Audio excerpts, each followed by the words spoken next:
Hello, board members. How are we doing this evening? uh, it's Tuesday. I hope you had a good weekend. We will be continuing our playthrough of Dark Souls: Prepare to Die Edition. I forgot one thing. Last time we kind of started out on the DLC stuff. We fought through Artorias. Let's see, what was it? Sanctuary Guardian. Tozels prepared to stub edition. Yes. Welcome, Mika. Welcome, Lady Centric. Good to see you in. We got through the Guardian.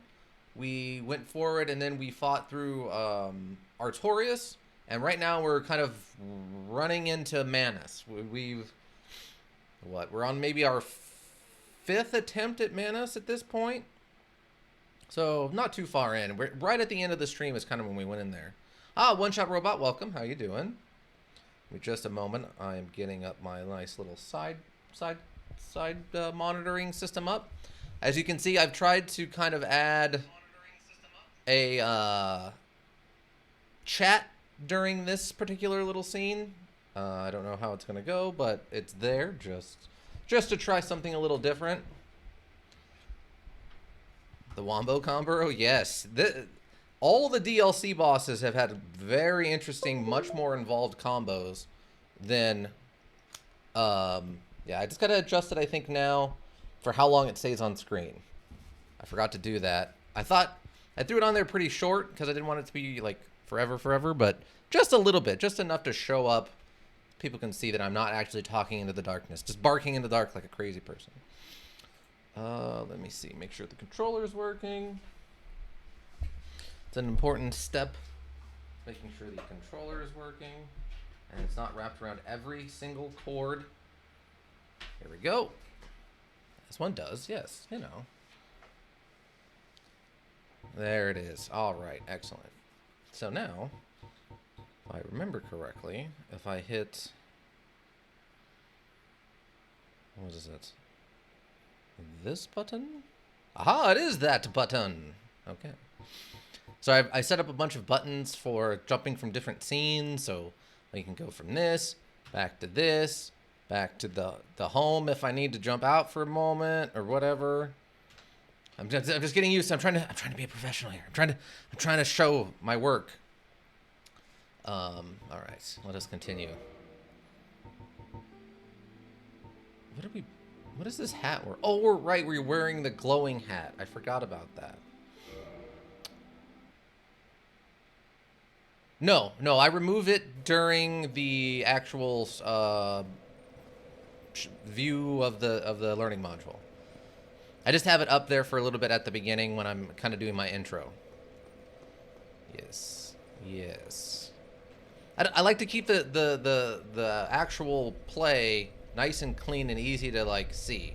I don't like a ton of different bajillion things going on. Like I'll probably never have like the little bit games where, like, you know, 500 bits are falling into a bucket and then the bucket falls over and then the bits explode or something. Like, I don't think that's really my style. I don't think. Oh, good, the bot's working and everything. This is going shockingly well, which means my computer is going to explode and kill me at some point during the stream. So you might get to see me actually like physically die when that happens. So strap in. You'll be able to hear to witness that. Probably not the first time someone's died on stream, but the first time any of you have probably seen someone die on stream. It'll be exciting for all of us. Me for the least amount of time, but it'll still be exciting. Oh, I don't appreciate that, sir. I can bonk you into some other dimension, so you probably chose poorly. Now we just gotta remember how to do this run back down to Manus. So that was actually kind of the worst part of it. Is there's like a really weird path down to Manus. And I don't remember which is the good path and which is the bad path. Okay, well, let's do this. Oh yeah, that's gonna kill us. It was gonna kill us. Don't touch me. Don't touch me, you little brat. Don't do it. Because the problem we were having is like you have to take kind of the not good path to get down to Manus. I think this is the wrong path. Because it runs you right by that sniper creature. And that's no fun. Okay. Does this take me back up where I need to be? Oh, this just takes me to you. Oh, what? Come on. When do you have a melee? And I'm poisoned. And everything's terrible again. Alright. That's fine. I think we still have, yeah, a few of these. Okay. This is not, we're not starting out strong, but we know. I'm cold. I haven't warmed up yet. I gotta get everything. I gotta run some laps, jump some rope, do some push-ups. I have to have Eye of the Tiger playing and super loud, so you can't actually hear me doing anything. Just Eye of the Tiger just blaring into all of you. Yeah, that's basically how it has to go. And that's at least a 20-minute process in and of itself. Unless I can beat Manus on the first try here, in which case I'm non-amateur gamer. All right. Hello, Manus. I have returned it. Okay, good hit. We're off strong. Nope, he hit me. But he didn't hit me that time. He hit me that time. Come on now. Oh, the timing on that. Oh. Heal. And he'll do something. What are we doing? Okay. That was a weird attack a hit. Oh, he's berserking! No, the berserk. I didn't realize what he was doing until it was too late. Why, berserk? Why? I thought he was stunned. I thought I hit him and then he went stunned, but he went berserker. Alright. Well, we got a few shots in there. Not terrible.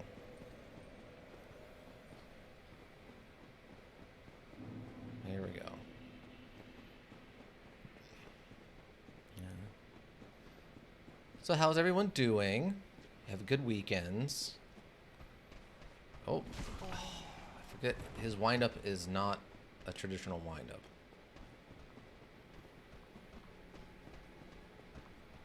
I can tell you that I'm quite ready, I think, to be done dealing with. Yep, I thought that might happen. Resident Evil 0. I think I'm good on that. I think I'm ready for that to be over. Good weekend, but too short per the usual. Yeah, I feel that. Oh, my nose. Every time I sit down in here, my nose. There's got to be something about, like, the chemicals they use to clean the offices or something that upsets my nose. It doesn't make any sense. Or it's just the nerves. My nerves, you know, and being in front of all my bosses here. Trying to look cool. Playing this learning module for you. Always gets my nose so messed up.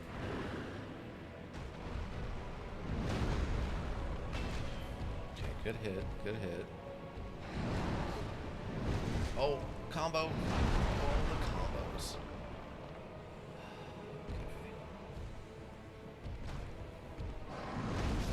Okay. Excuse me? Wait, what? No, I was in the middle of the dodge. That's when you can't hit me, is in the middle of the dodge. Manus, the way this works is the first few frames, like most of that, half of that roll, there's no hitbox, so you can't hit me. Those are the rules. I know we're not playing Manus Ball here. We're playing, you know, Dark Souls. So we gotta. There's rules. This is starting out terribly. The only downside of the great club, this great club, is that it is slow. It is not a fast weapon in any sense of that concept. I guess I could use this and try to, like, block a little bit of it. So, oh, wrong button. Okay, there's the block. I cannot get up the thing. Please get up the thing. What is she doing? Okay, she's using, like, a completely wrong spell. Alright, cool. Thanks for making me waste my time. Oh, and now you shoot me. When I'm a full mile and a half away from you, that's when you decide to fire that off, eh? Great. Right, exactly. Changing the rules as we play. That's not acceptable. No properly fashioned anything is done that way. I mean, if you're not going to have rules, you might as well just go play Fate. The tabletop. You can make up all the rules if you want. Okay, here we go. I don't know what you're doing. I don't appreciate it. Oh, that counted. Okay, cool. Okay, hit. Oh, that was an attack. Wow, I didn't think... I thought I would be too close, okay, for that to hit me, but I guess not. Like, it looked like he jumped the wrong way and like, would have missed. Alright. Like that, right there. How... I had dodged that attack multiple times, and then that one hit me for some reason. Oh, it's so slow. Oh, I'm out of stamina. Okay, okay, okay. Okay. Well, that was bad, but not the worst. Okay, that was worse.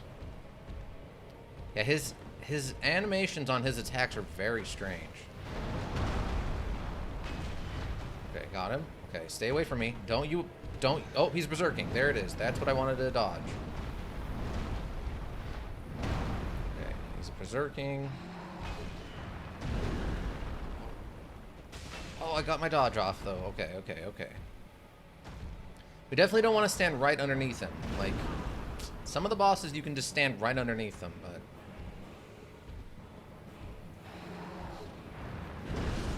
Oh! He actually, like, pre-aimed and fired where I went instead of where I was at. Alright, interesting. Interesting.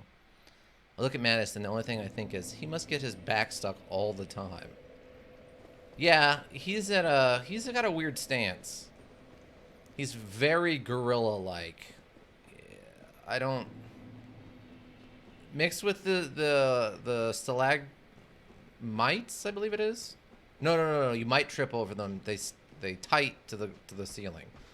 So the stalactites, I could definitely see him like jumping around and like bonking his, like slamming his back into them.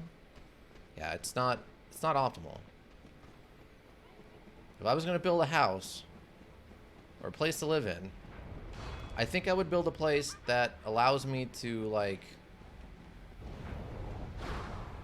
not constantly be slamming my back into things. Oh, that perfect block. Okay. Love this shield because it blocks so much magic. He's got like 30 spikes on his back. Yeah, I don't know. He's a very strange character. Cool, there's a lot going on there art-wise. It's just a very strange character. Kind of reminds me like there's kind of a joke in Resident Evil 8 where one of the reoccurring monsters was so stupid that it cut its own arms off by mistake because it was too stupid to keep his arms out of his like main weapon. Okay. So it won't quite hit. Okay. That got her. Okay.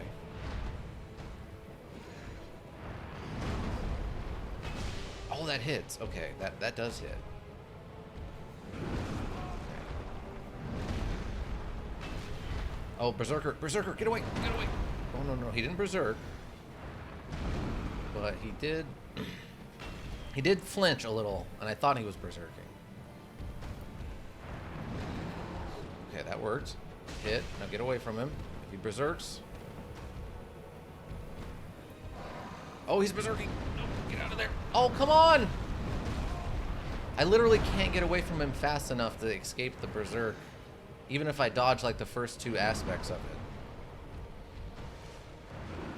Okay. Okay, what are you doing? Stop yelling. Oh, that one didn't hit. Well, that's bad. Oh, comboed. I got comboed. Got out of there. Oh, he dodged. Okay. Oh, how did he... Wait, why did that one do more damage? I should have survived that. Dual wielding IRL is a bad idea. I mean, yes, but there's also the problem that... So Resident Evil has a lot of very strange creatures in it. And one of them, which you've probably seen around, and I don't want to ruin too much of it, is it's basically a zombie legs with a outboard fan boat motor for a torso. And he had arms, but then he didn't have arms anymore. So there's that. Oh, does so much damage. Oh, she did the other one. She did the other one. Get away. Block. Oh, it missed. Okay, great. Yeah. So I mean, if you decide to make one of your minions a fan boat motor for a torso or like a chest, make sure it's smart enough not to put its own arms into said fan boat blades. That's a thing I learned. If we ever play Resident Evil 8, which there is a chance we will, definitely going on what did we learn? Do not make your subordinates stupid enough to put to destroy themselves on their own weapons.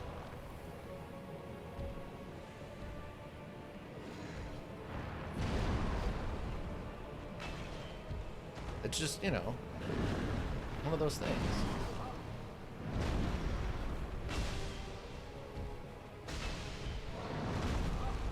Oh, no, roll. Okay, we got out. We got out. Barely got out, but we got out. Oh, he's aggressive. He's being aggressive. We don't want him to be aggressive. Okay. Heal, and then we're good. The timing on that's so weird. It changes slightly, too.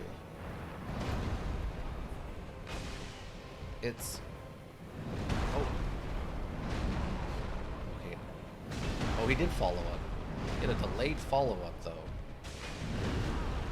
He is...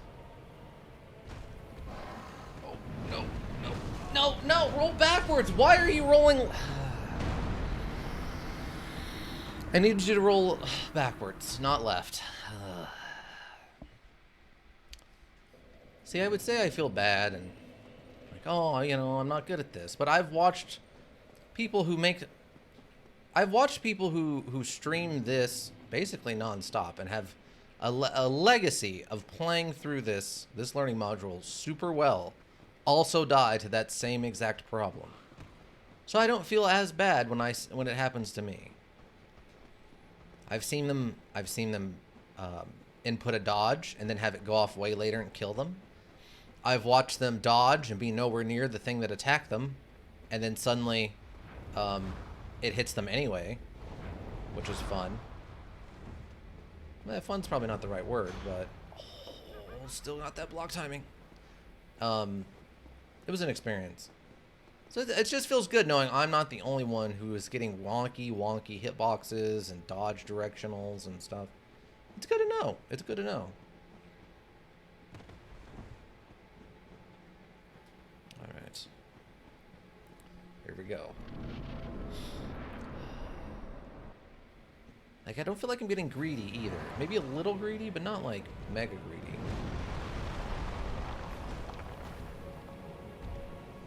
Like, his long-range attacks are a lot easier to dodge than his close-range stuff.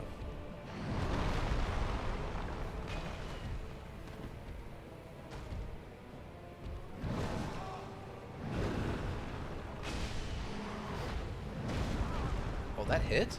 He was on the ground before the... Oh, he's berserking already? There's literally nothing I can do. If I'm anywhere near him when that berserk goes off, he just catches me with it. I can dodge the first attack, but there's no dodging that second attack. And I'm fast rolling. Like, there's nothing I can do. I just have to stay outside of him. There's no inside fighting this one. Sometimes, if you're watching boxing or MMA, like, you can figure out a clinch and take it. If a guy's bigger than you can get inside and make it harder for him to punch you solidly. Or you got to stay outside, you know, take your arm length advantage or whatever. With this, when fighting Manus here, it's definitely you gotta fight him from the outside. His inside game too strong. He's got solid inside dirty boxing right there up front and close in the clinch, 100%. Anything? Oh, yep, there it is. All right. Yeah, so definitely, you got another one off. Oh, that's different and new. It's crazy to me. That's such a weird, like, what's the choice there? Like, oh yeah, they're gonna run and go fight this hard boss. Let's also just force them to run down a sniper lane, or make them waste more time on the run back. To go out of their way to kill the sniper first. It's just an interesting choice. Okay. Yep. You're gonna yell. Oh, too soon. Fudge. That was on me. That was on me. Oh, that. Okay. Okay. Heal. I'm a fan of watching people kicking each other to sleep for money. Okay. Yeah. Yeah. I mean, I practiced MMA for multiple years, so I'm in the same boat with you. Oh, I got the dodge off. Oh, the timing on that attack is so quick. Oh, no. Oh. One is not zero. One is not zero. Just heal twice. Okay. See, we can win the outside fight. We can parry and then, like, counter hit. But we have to stay outside. We can't get caught in that berserker rush. Okay, if we dodge and then cut back, that has a lot more reach than I realized. Okay. But yeah, if we dodge that and then cut back, just a smidge, we can, oh, or maybe not. All right.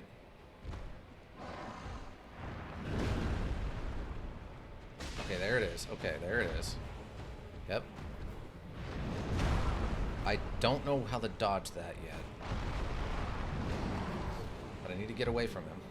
I cannot stay that close. If he berserks, I'm a goner at that range. What is the dodge timing on that?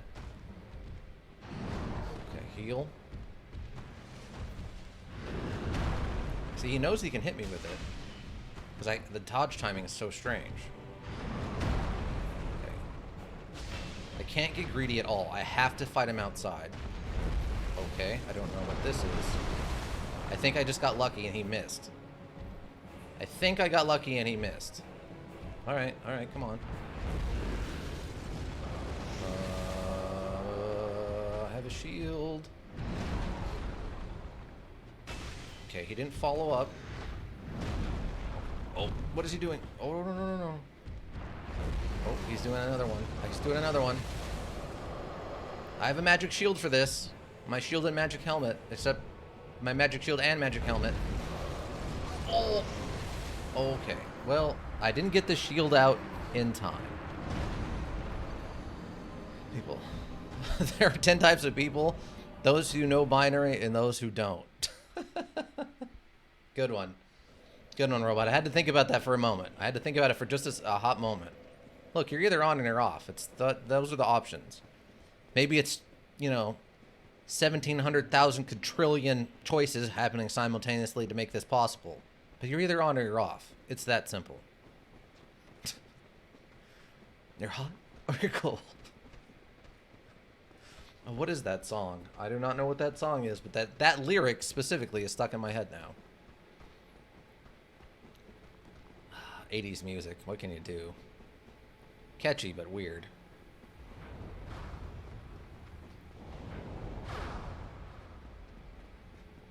Block. There it is. Continue running, please. Please don't shoot me again. I would like to save my Estus for the boss fight. Thank you. Yes, my knowledge of binary is incredibly limited, though. So I know enough to get the joke, and that's about it. Well, there's also the Futurama reference, which I love, which is 1010. Wake up, Bender, you're having a nightmare. It was terrible. Ones and zeros everywhere. I even think I saw a 2. Oh, Bender, don't be silly. You know there's no such thing as 2. He doesn't know what Bender's talking about. He just wants to help his friend. There's nothing wrong with that. There's something wrong with me getting hit with a berserker move. If he berserkers. That's not okay. That's not acceptable.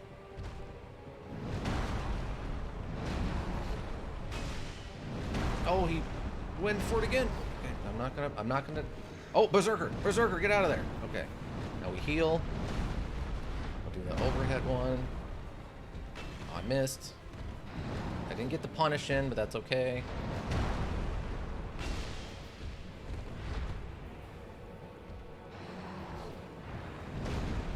Timing on that still super weird.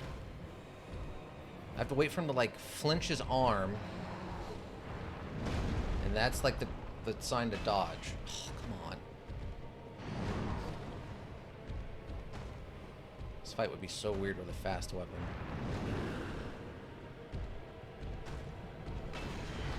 Oh, I don't know. I can't see. I don't like that move. Using my biggest disadvantage. My camera.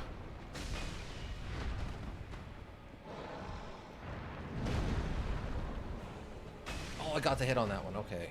He's going to go magic here in a second. I think one more hit and he'll start doing magic stuff.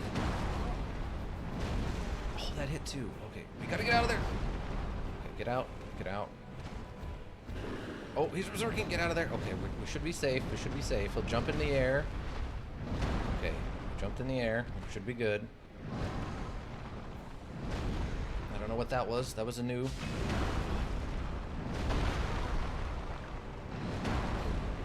Okay, he might berserk. Oh, he's doing the rain cloud thing. Okay. Heal. No. I need to look at him. Oh, we blocked. We got the block off. I need to focus on him, please. Thank you. Oh, he did that one. Son of a. Okay, we're good. Okay, we're good.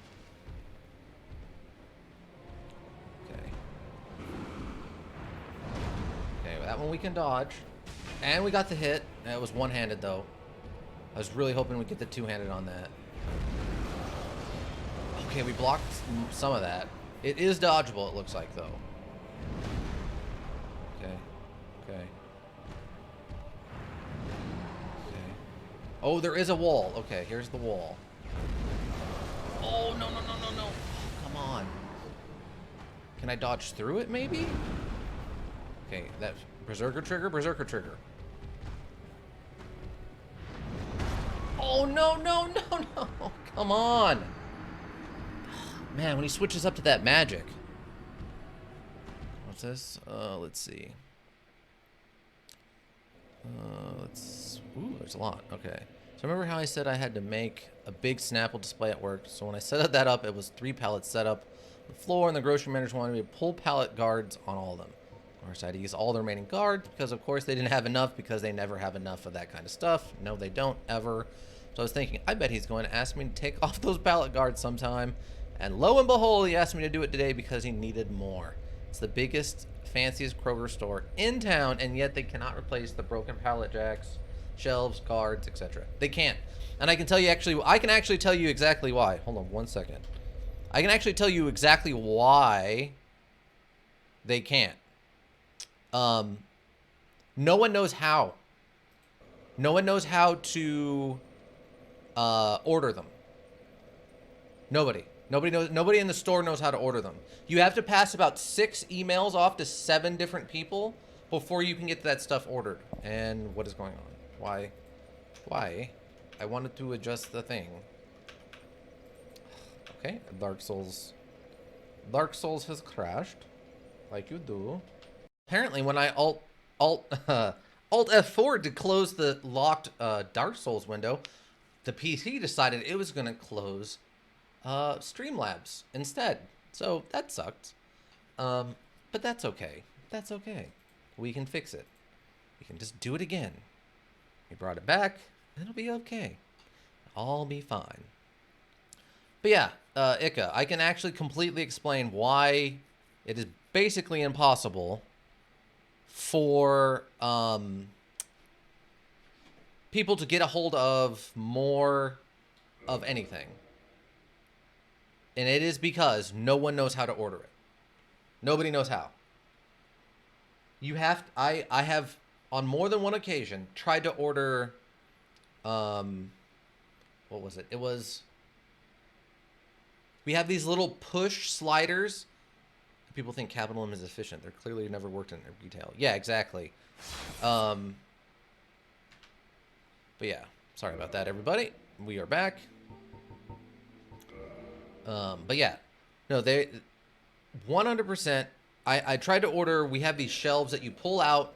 You can push the back open, put stuff in, and then put them back. And they have a little pressure plate that pushes the stuff forward. In theory, very well thought through. In actuality, not thought through well at all. Not even a little bit. Because the part that slides back and forth, there is no wheel in it. It is a smooth piece of plastic sliding against another smooth piece of plastic. If you get any kind of weird pressure, any kind of moisture, any kind of dirt, debris, or anything in there, it immediately locks up. And when you're fighting it, it just snaps off because it's cheap plastic. And now the whole shelving unit is trash. There's nothing you can do about it. You have to get a new one. And the way you go about getting a new one is sending about 6 emails to people trying to figure out what the order number is to order that piece of equipment. That is why most grocery stores don't have enough of anything. Is because no one can take the time to bother doing the slightly more complicated concept of figuring out how to properly order an item as opposed to just making do. It's really sad and it's crazy. As for like pallet jacks and stuff, generally from what I understand, the principle is that despite being contracted to one of the biggest companies in the country, most of the repair companies will tell you to go take a flying leap if you want any kind of quick, responsive reaction to repairs. For example, the fries I work at are the meat office, the office behind the meat department where our manager has his desk. That area was actively flooding. There was a good probably 2 to 3 inches of water building up at the base. Don't you come over here. At the base of like on the floor, 2 to 3 inches through the whole thing. Probably a good 20-foot by 10-foot room, completely flooded, 2 inches deep of water. When the first repair person came in to talk about it, apparently he told us, "Oh, your drain's overfilling, and it just kind of flows over into." Oh, my timing's all messed up. It just overfills and it floods into that office.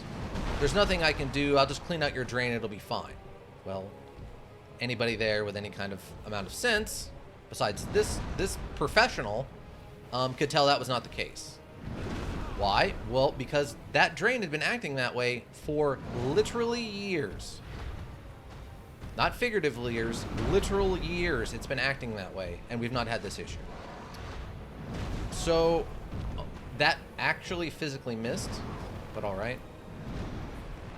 So, that happened. We reported that there was still an issue, and finally they got a repair guy out another 3 days later to come and look at it. And it turned out, yeah, a pipe in the wall had a hole in it, and they had to cut away part of the wall and go in to try to fix it and repair that hole. Okay, he did not do the arm flinch.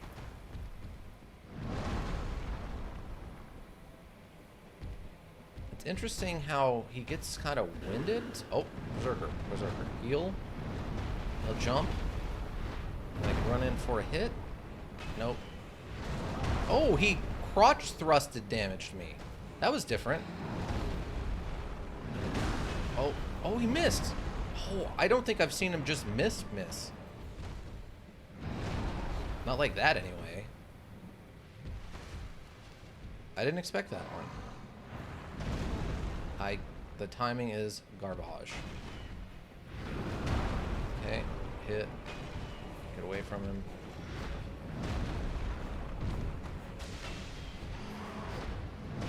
Oh, come on, roll. Why did you not roll? I need you to roll. I need you to get him away. Oh, berserker, berserker. Get out of there. Okay, he'll jump. And I can't afford to be too close for that.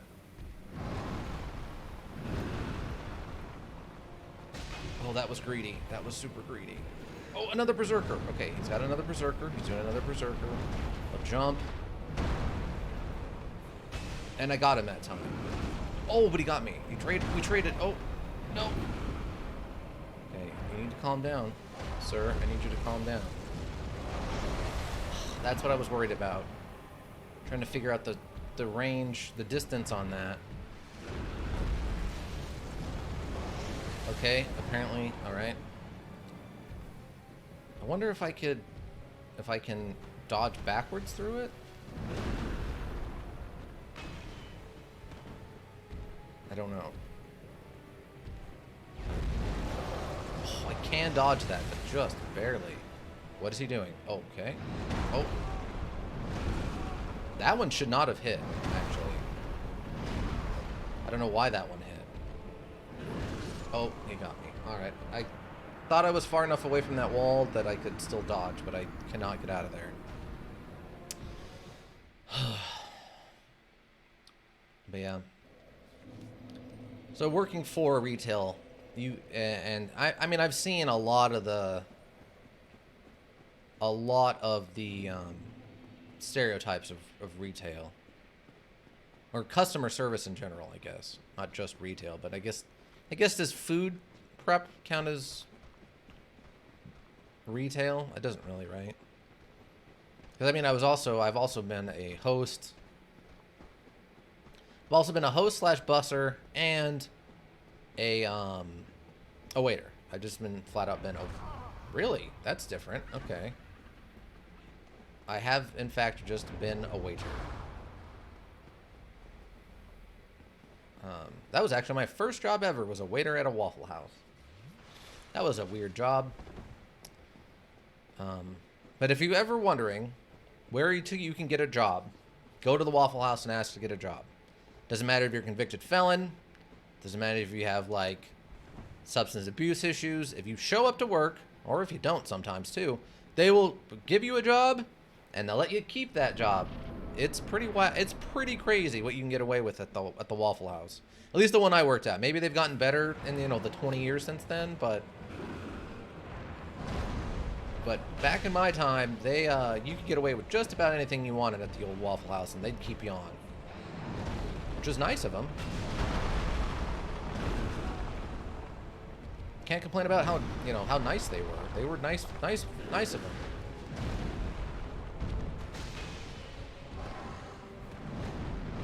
Oh, no, that's not what I wanted to do. Son of a gun. Oh, he went berserker there.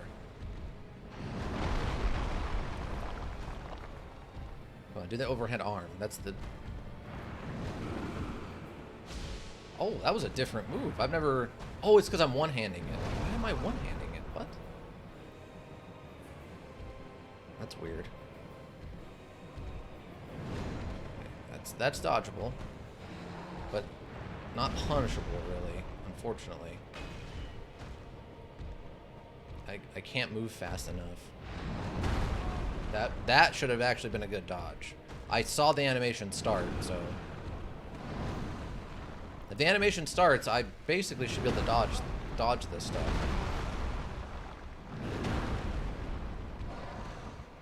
Oh, berserker? He's berserker. Okay. Nope.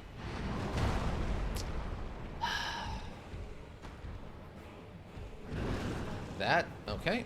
I don't know what happened there, but alright.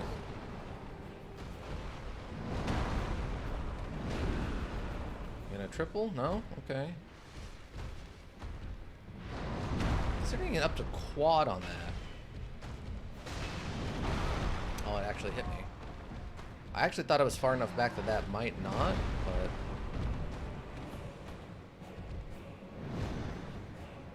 I can't really punish that one. I'm just too far away, basically.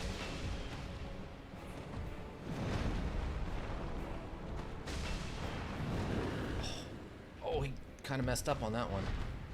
Oh, he got away. He got away. Hold on, hold on, hold on. No, no, no, no! What is the dodge on that? I was moving to the right and then dodged to the right. I guess when he goes to do that, I have to be moving left. Seems like it's got a slightly smaller arc, like area, if I'm moving left when he throws that.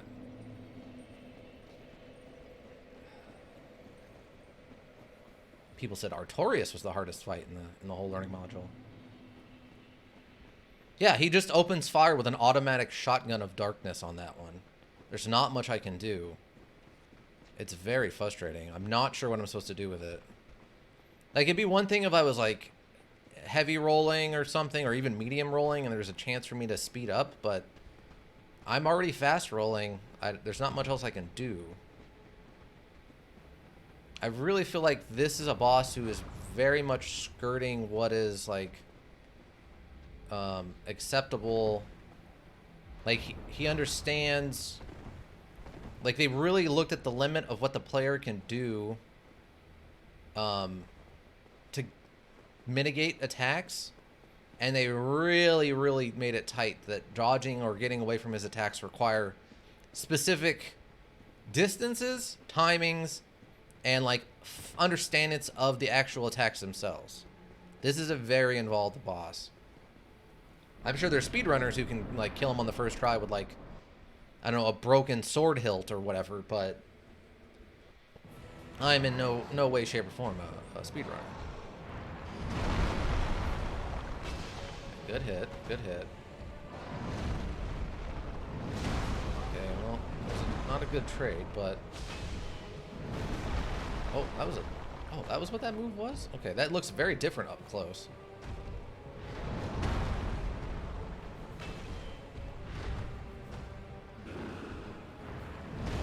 Oh my god, it had that much range. I did not think it'd be able to get me all the way back here.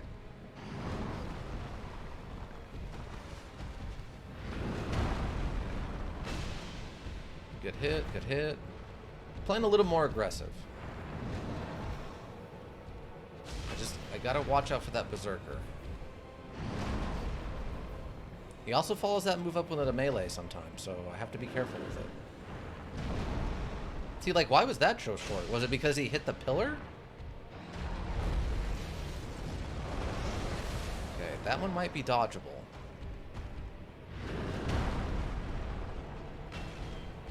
I gotta watch out. Okay, stay back. Stay away from the berserker.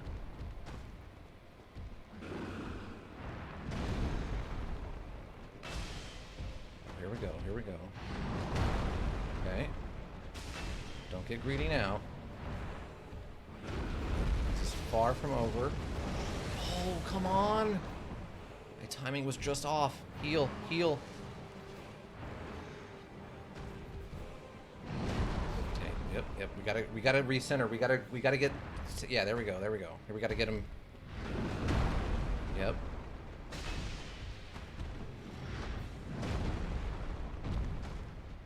Oh, I missed. Okay, that's fine. Oh, it's rain. It's rain. Okay, run. Okay, dodge.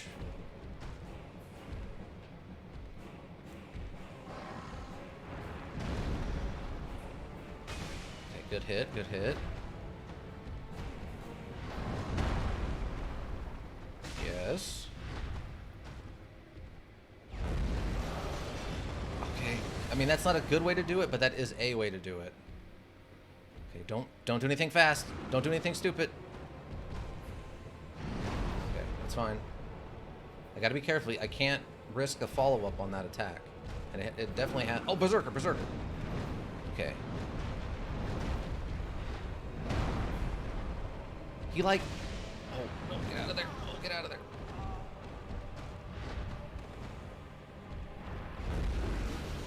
Okay, rain. It's just a range thing. Okay. No, look at him. Okay, Okay, rain, rain. We can just run from the rain. Okay, we're good, we're good. No berserker. Okay, nope, nope, nope, nope, nope, nope. Okay, overhead, come on. Oh, that's fine too. I can dodge that now. Oh, wait, okay, no, no, no. Okay, we dodge, we dodge. Don't get greedy, don't get greedy. Dodge again. Okay, come on. Oh, is this back one? This back one? Roll, okay. You're running out of cage again. Oh, here we go. Got him. No, it didn't count. It didn't count. It didn't count. Nope. Nope, nope, nope. It didn't count. It didn't count. Oh, come on. No, do the other one. Do the other one. Come on. Come on. No. Okay. I don't know why that didn't kill me this time, but it didn't. It didn't kill me. Okay. Rain. Rain's okay. We can dodge rain. Okay. We dodge that. Come on. Okay. There it is. There it is.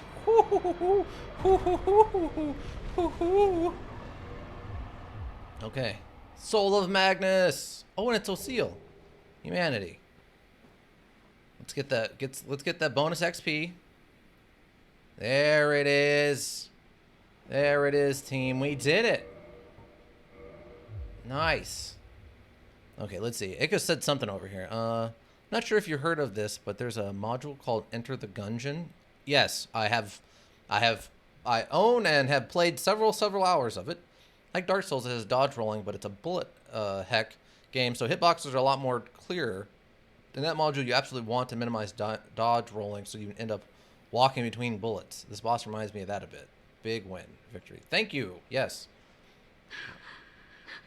Lore. Are you alright?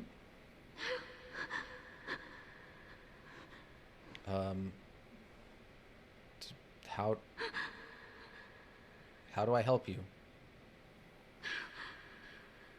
Ma'am, I'd like to help you. Ma'am? Do I have to be human to help you? I'd probably end up bonking this person accidentally. I mean, I could do it on purpose at this point. Yeah, it sounds like she definitely has a sucking chest wound. You're not wrong. Those are the sounds of someone, like, slowly drowning on their own blood, unfortunately. I have 5 Estus left. I can hit her with the Estus. I'm not sure what else I need to do here. I mean, I freed her from... Maybe if I hit the bonfire, it'll reset her? I have no idea. It's a very bright bonfire. I guess they want you to be able to see it even from far away. I guess rest at the bonfire. Maybe that'll reset her or something? No. I bet I have to be human. That's probably what it is. Oh, wait, was that different? No? What am I missing? What am I missing here? I can't wear the pendant, right? Because we've got her broken pendant, which is what let us come to here in the first place. I guess I can go try being human? Hold on. Is that blood or is she wearing like a charm? Oh, it's flowers. Oh, I wonder. No, because, wait. I have that one weird item that I had no idea what to do with. I must be in my inventory. What is this? Well, I don't want to use it on myself. Dried finger almost shriveled but slightly warm. With this many knuckles, surely it cannot belong to anything human. I'm at a loss. Hold on. Maybe I don't have her pendant in my inventory. Hold on. Did I put it away? Maybe. Oh, this. Wait, no. Oh, wait. I forgot. I gotta go into switch mode. Alright. There's no key items.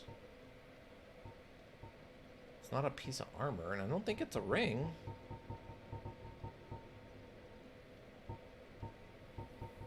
No? It's gotta be a key item. Maybe I have to, like, actively use it Resident Evil style on her? Which is weird, but... Unless... Maybe I gotta go talk to the mushroom lady? But I can't warp. Hold on. Yeah, Lord Souls. Got all the Lord Souls. Yep. Yeah, I can't use this here. I don't know.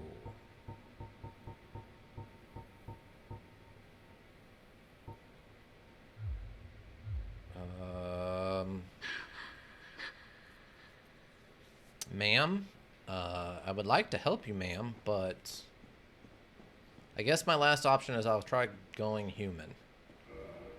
I will burn a humanity to see if this is what I'm missing.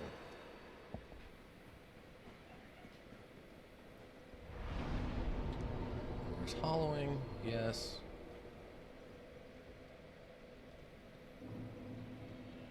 Humanity restored. That's what we're here for.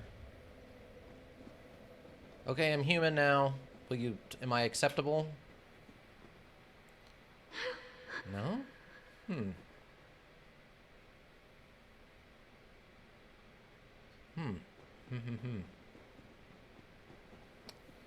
Well, I don't know. Warp. Oh, we do have some places we can warp in here now. Sanctuary Garden? Let's try warping to there. Maybe we can talk to the mushroom guardian lady and she'll give us something to do to help her with? Some kind of something? I don't know. Oh, is this not the... Wait. Is this it, or is this actually the beginning? Oh!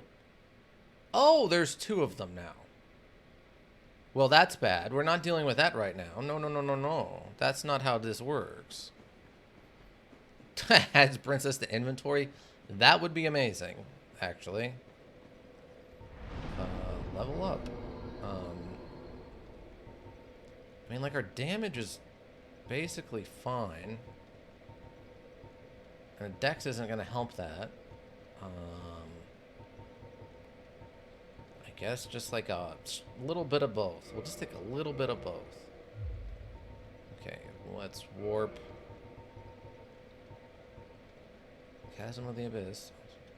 Dungeon. That's...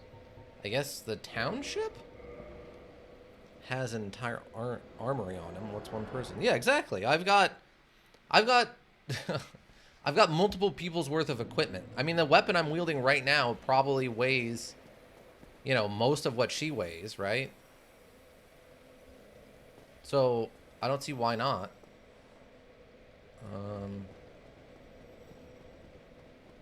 Okay, so yeah, this lady's gone. I'm trying to remember how far back I'd have to go. It's like a ways. I'm surprised. It can't be to go talk to her. Is it this guy? Or is he even here? Oh, no, he's here. Oh, for Juniper's sake, put some spring into your step. What does that mean? Okay, and arrows. Okay. So long. So you're not happy, I guess. What am I missing here? I mean, I looked up how to go fight that dragon. But I can't imagine that's what's causing her not to react to me?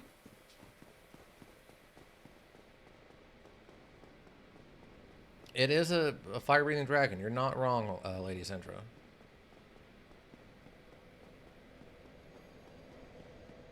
Okay. Alright. Alright. I don't know. I guess I'm gonna have to Google it. Warp. Let us warp back. to... where is it? Chasm of the Abyss.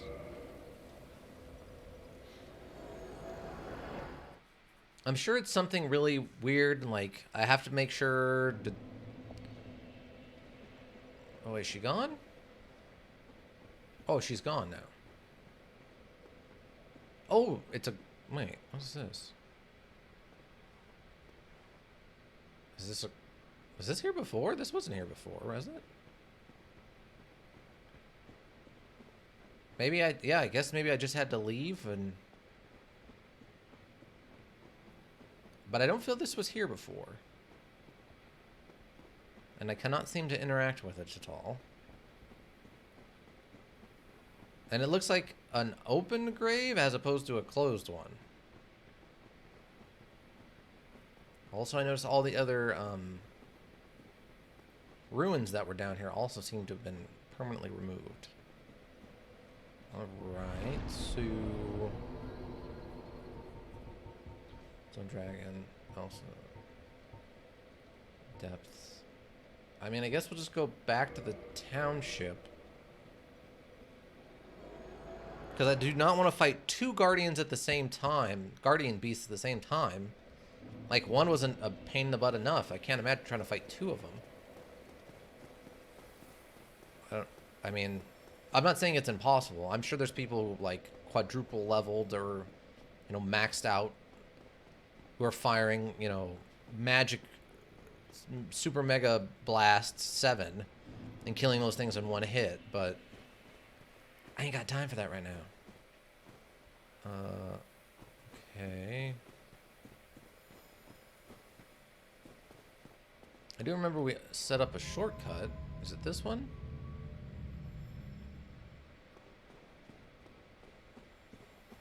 Royal Wood? What about Royal Wood? Is that just you're saying where I need to go? Because that's where the mushroom woman is, right?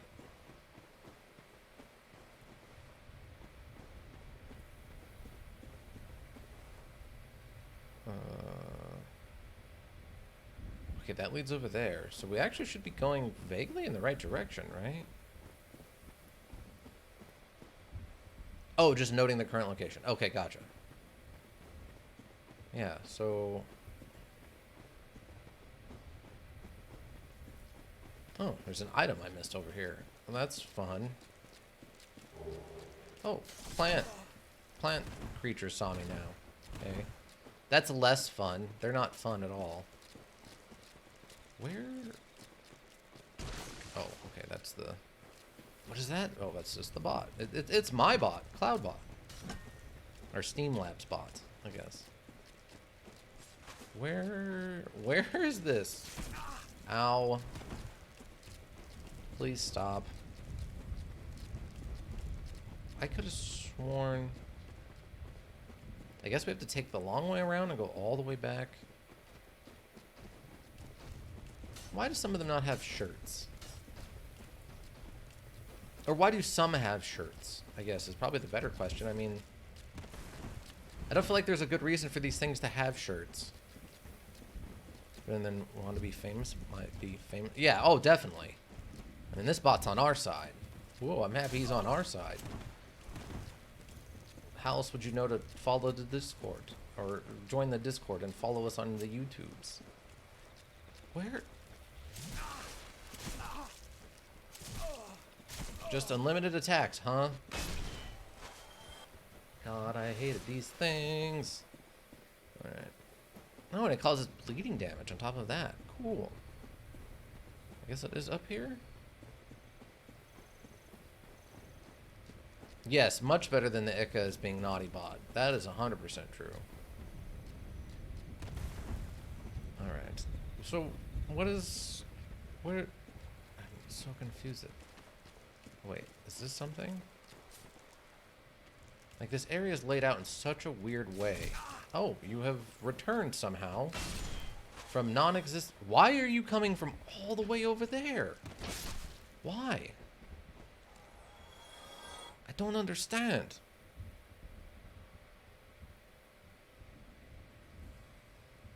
Okay. Okay, so what am I missing here? He's trying to get over here. Good on him. It's a lot of effort. A lot of effort for no reason. Good on him.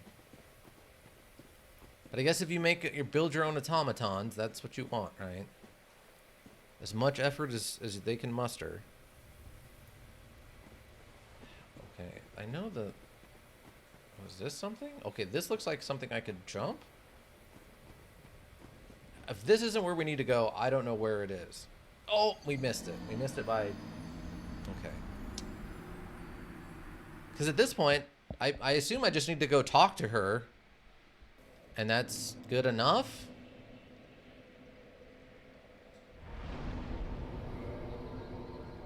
Unless they actually expect me to... Wait, Sanctuary Guardian. Wait, is this different than... I'm kind of confused. Oh no, this is the same. This is the Sanctuary Garden. Wait, what did I warp to last time? Oh, maybe it is this Sanctuary? I thought this is where I went and it just sent me to fight the Sanctuary beasts. Oh, no, I can just teleport here. Oh, great. I must have misclicked or something. Well, I saved your princess. I have awaited thee. Thou hast rescued Princess Dusk and rid us of that terrible primeval human, even halting the spread of the abyss.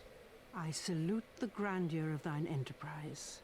Please allow me to express my gratitude. I thank thee, as do we all. Oh, some more Elizabeth's mushroom. Alright, cool. Prayer powder, a bunch of spells I can't use, and also a little thing. Okay. I will remember thee, but I will keep thy story to myself. This is the best way, for thou art come from a time far ahead. No one will sing thy praises, but yet thy greatness shall live on, for it shall be my purpose to remember all thou hast done for us. So your grandkid's not going to be aggressive May anymore? the flames guide thee. That'd be really great. Be right back. You can leave the bot alone. Daily BONK. It's a bot that needs to leave me alone. Sometimes all I say is like chicken and the bot goes crazy. You're not wrong. The bot is very, very picky. Maybe the bot's to Sundre for you there, Ika. Like maybe the bot's like, hey, I'm going to confront you because you said a word, but secretly I just really want to confront Ika. Like maybe that's it. Maybe it's the problem. All right, so I guess we don't get to talk to her. I was really thinking we get to talk to Dusk about saving her, but apparently not. So I guess now the next question is, do we want...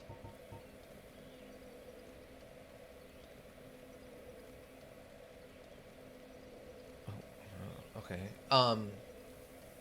Yeah. Do we want to try to fight that dragon, or do we want to just go ahead and move on with the Four Kings? I'm kind of wanting to just move on to Four Kings because I'm really excited to move on to the next learning module, and then move on beyond that.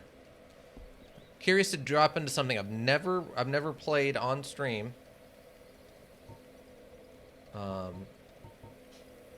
So where am I? Okay, altar the graveyard. If I remember right, we can't actually teleport to where I need to teleport, so we have to just go to Firelink.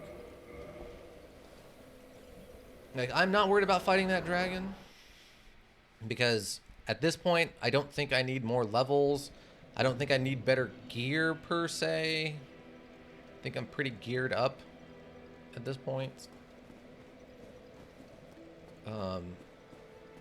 Let's see. I think I'm wearing the Abyss ring, right? Yes. I don't need this anymore. We can put our helmet back on. The pulp shaman's back into his full pulp shaman-y in this.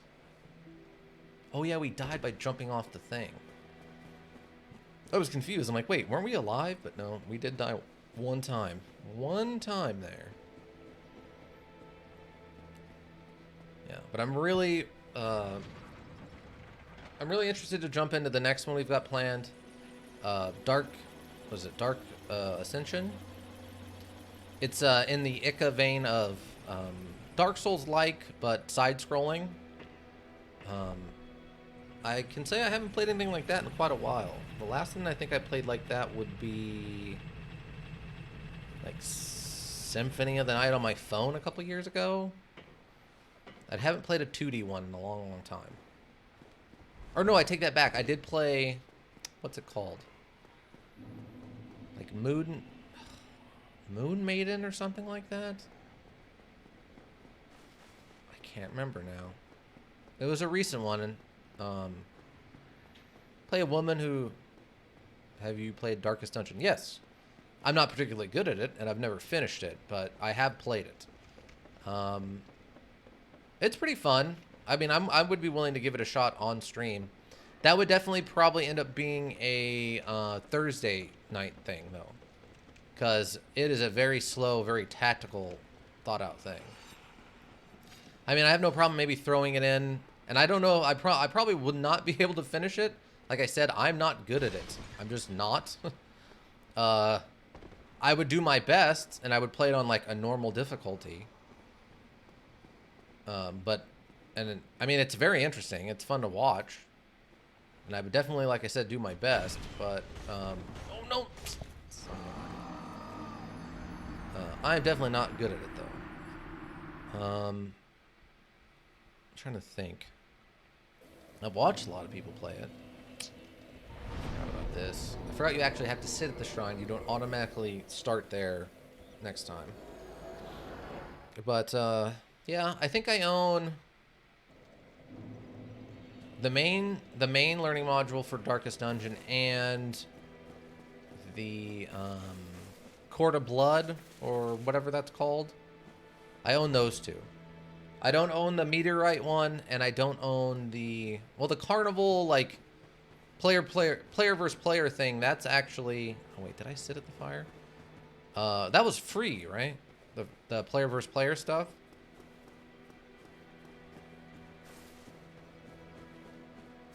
And I mean, the infinite, like, the infinite mode, that is the Meteorite shower thing. That was cool, but it wasn't something I was that worried about. I'm not a huge fan of that style of learning module, like infinite wave stuff just isn't really my bag. It just feels, it causes me to have the feeling of hopelessness. I like the mechanics, but I'm not particularly good at it, managing my party members' health. Yeah, and I mean, it's super swingy, right? Like, some of the bosses are absurdly involved, and you get one or two weird rolls of the dice while you're going through there, and your run's done. Like, you're just, and I don't mean like just that attempt at it, like that one level. I mean your whole run. You just gotta scrap the whole thing and start over because too many people are injured or insane or whatever's going on with them that there's just no hope after that. Yeah. It's a very, very unforgiving learning module. But yeah, I personally am not a big fan of the infinite wave concept. It just makes me feel like hopeless, which I know that's not the point, but it's just how I feel. Like Killing Floor, for example, is a good example. Yes. Killing Floor is a good example of something I do enjoy because there is an ending. Like, you have 10 waves or 15 waves or whatever. You have your boss fight, and then you have survived and move on. And I think that's cool, and I think that's interesting. But, like, I think it's Call of Duty Zombies. It just has infinite until you die. That seems, I don't know, that's kind of depressing to me.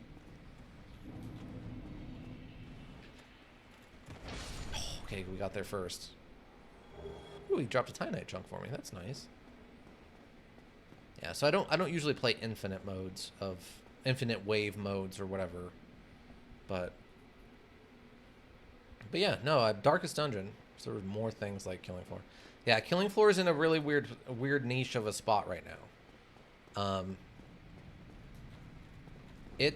I mean, I don't know. Like, it's fun. It's just a little too repetitive for me.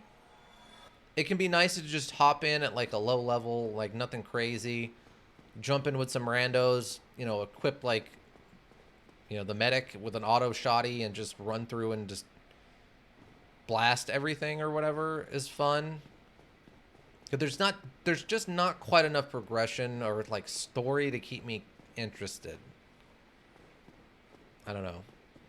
But I own it on 2 different systems. I own it on PC and I own it on PS4. So, I mean, okay, I'm trying to remember the path to get to Four Kings. Because it's not in here. I learned that last time. Oh, hello. Oh, you could block all of that with a shield? That's impressive, actually. Although I think I... Wait. Although I think they should have kept 2 more like 1. How so? Or what changed that you didn't like, I guess, is the other way of saying that. Because I honestly didn't play a ton of Killing Floor 1. A little bit here or there. But I have a lot more time in Killing Floor 2, so I don't know the difference well enough to... Is it over... The difference well enough to know what you mean. Never get into Warrior, Orochi, or any of the other Fruit of War games. Yeah, I've never really given those a shot. I own... Is that like the Kingdom Warriors? They added more microtransaction loot box. Oh, okay, I get what you're saying. Yeah, those definitely are not the best. Okay, this is not the right way, I don't think.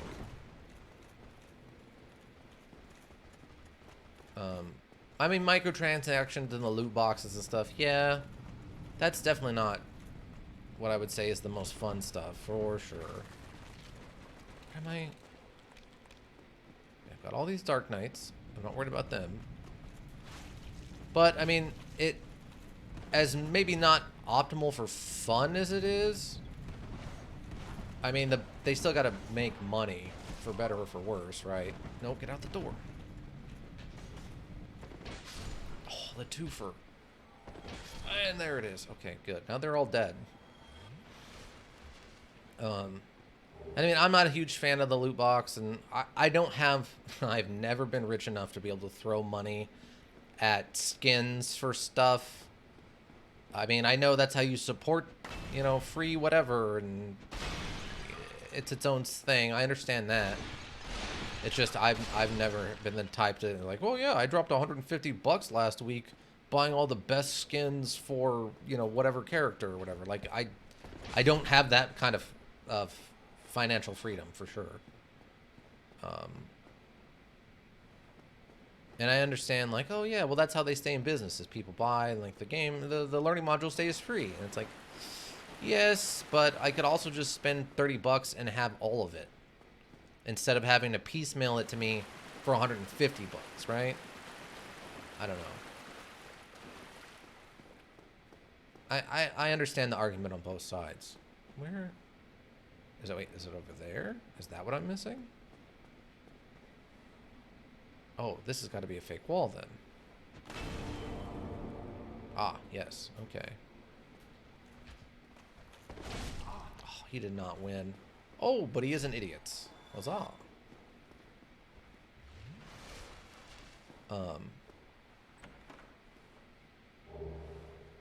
That's it? Just a Titanite chunk? Oh, I guess wait, a chunk is pretty good, I guess. It's a piece is the one we've already got a ton of. Okay, so where is the building I need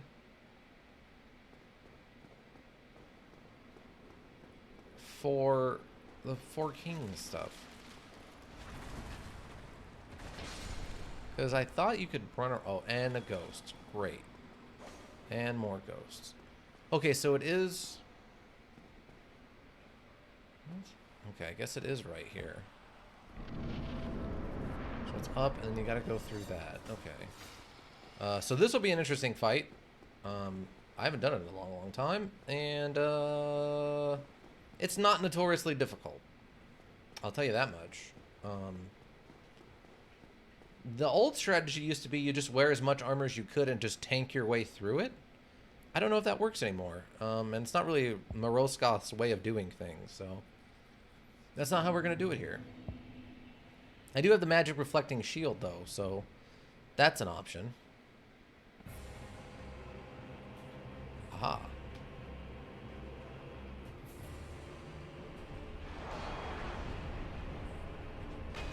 I missed. Oh, he is not hitting me for a lot. Okay. He is still hitting me. Oh, that was a... Wait, what is happening? I don't know what's happening. Okay, he grappled me, apparently. Alright. And there's a second one. Oh, that's... Okay. I didn't realize that's the attack.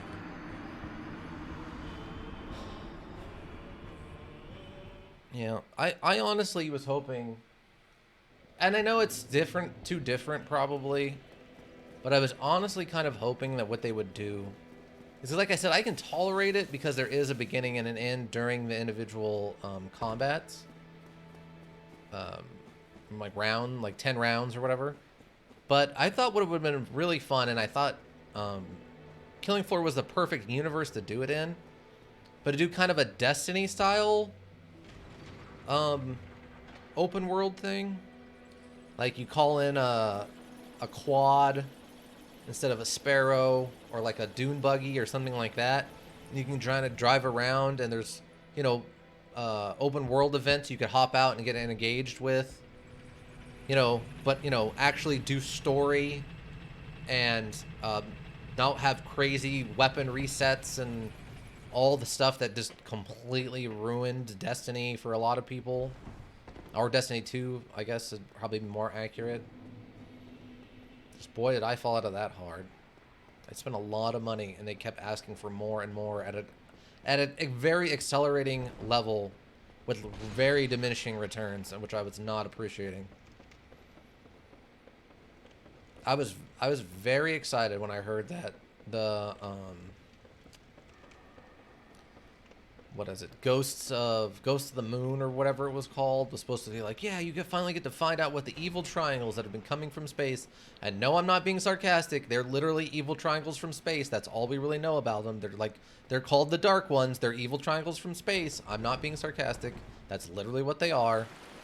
Like, figure out... Okay, wait. That's the wrong one. We need this one over here, right? Was going to be, and it's going to be interesting. We finally get some actual, honest change. Story development in that universe. I was very excited for it.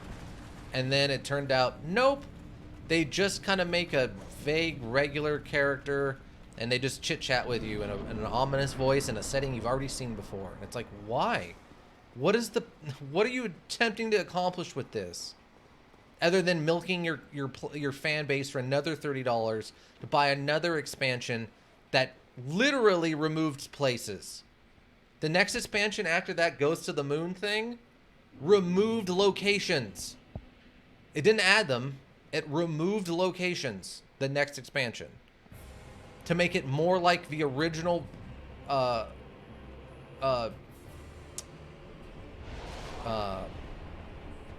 Destiny.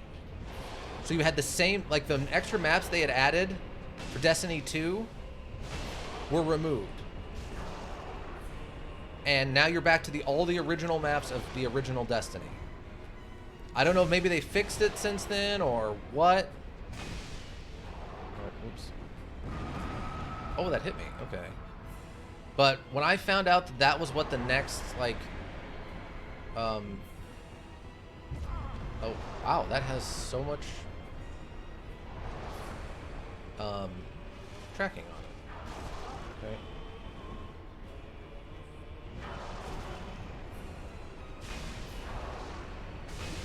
There's one down. Need to heal. Oh, that's not okay. Grapple attacks, please. Right out the dodge.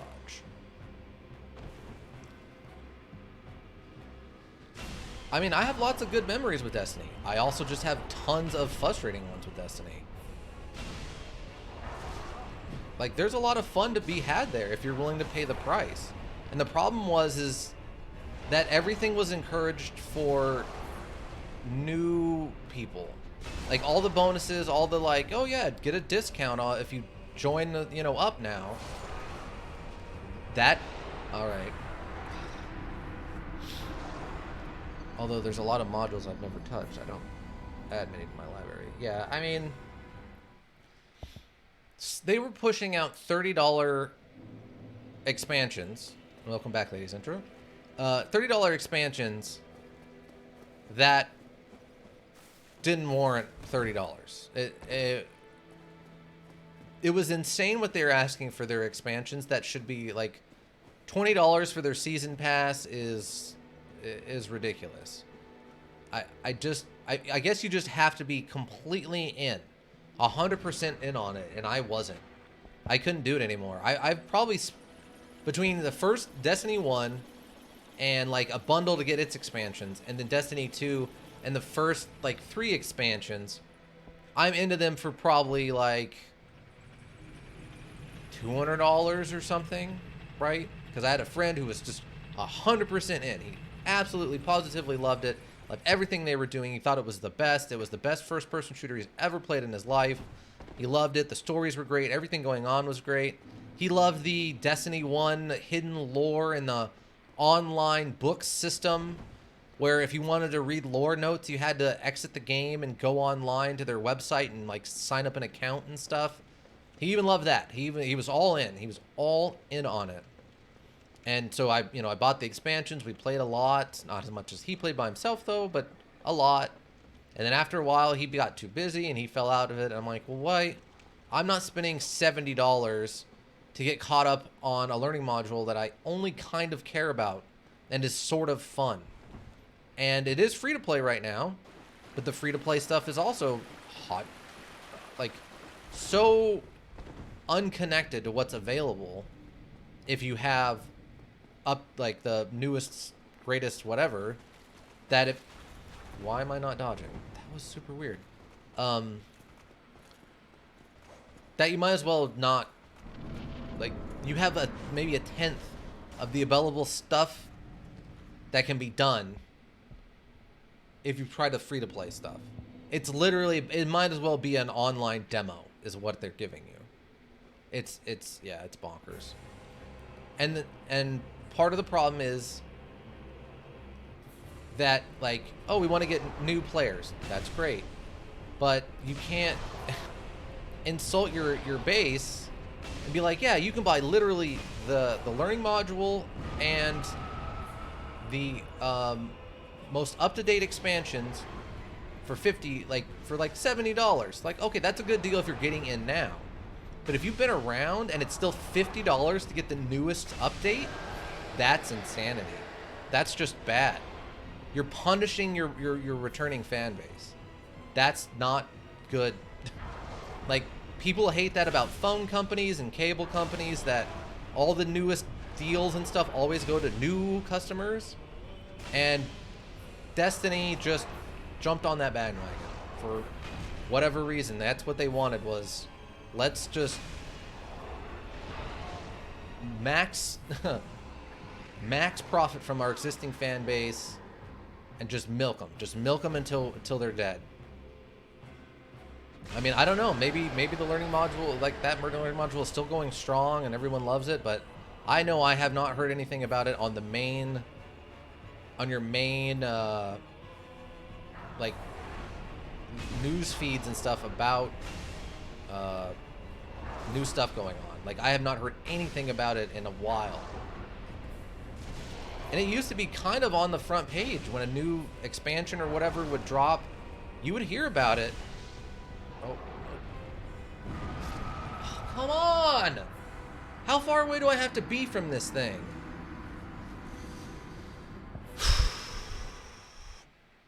Meanwhile, I've got like 3,000 hours in an almost 15-year-old multiplayer learning module that cost me $10.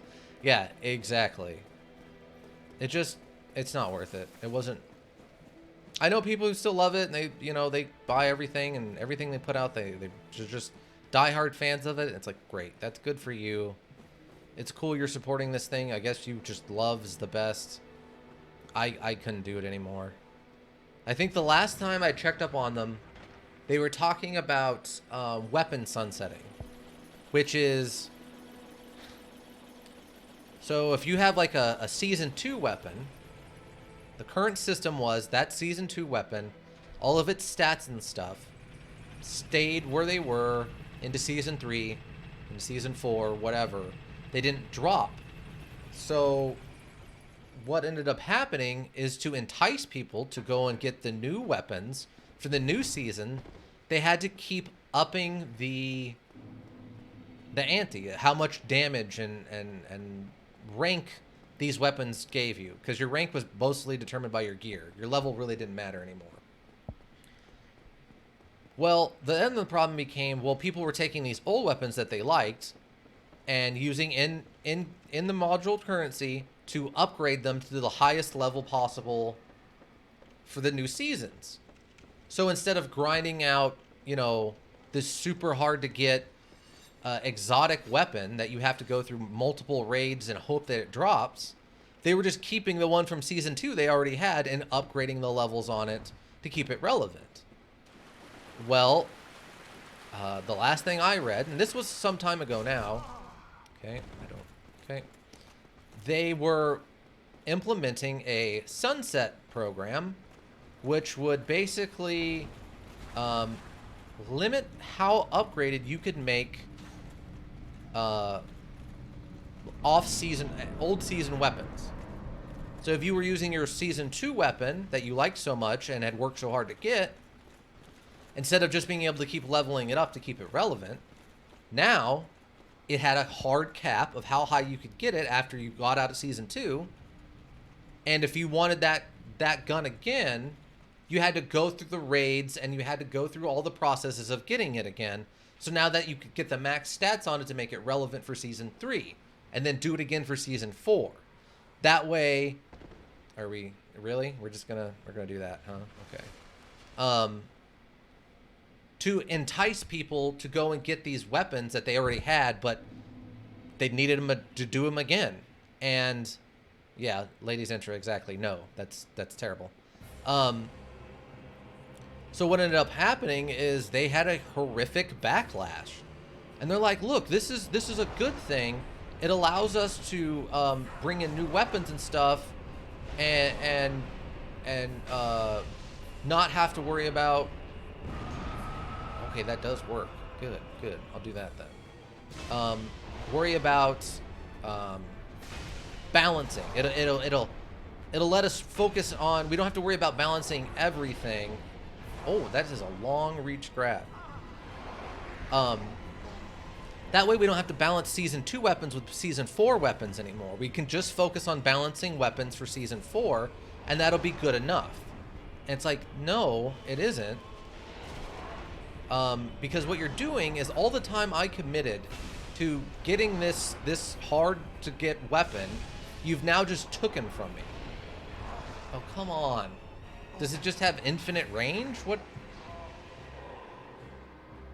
Cool. And it's like, oh, so you're undermining. Oh, wow, that has bonkers long range.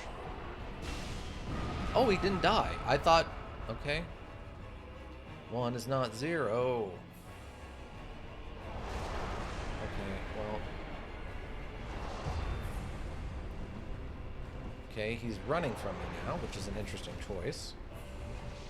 It's actually not illogical. Oh, that was a grapple one. Oh my god. Well, at least that can't hit me. At least I have iframes from other attacks. Thank God. There. Holy cow. That was ridiculous. Alright.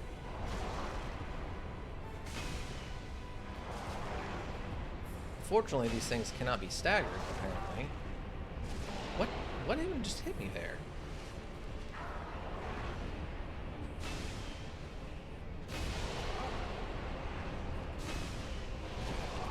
Oh, I got hit by someone else's fire.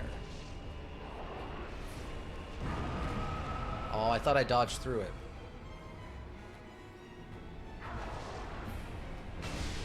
Okay, that's 2.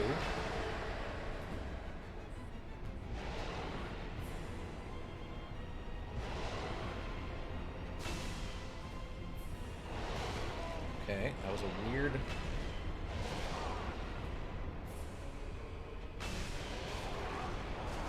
Oh! Another one popped up and hit me in the back. Alright. Wait, was there a third one? No. But yeah, so... One second. But yeah, so... They tried to claim it was for the better of the whole learning module. It's going to be better for everyone because now it makes balancing weapons so much easier. Because now we don't have to worry about old weapons that have different stats and bonuses and all that stuff. So we can just focus season to season.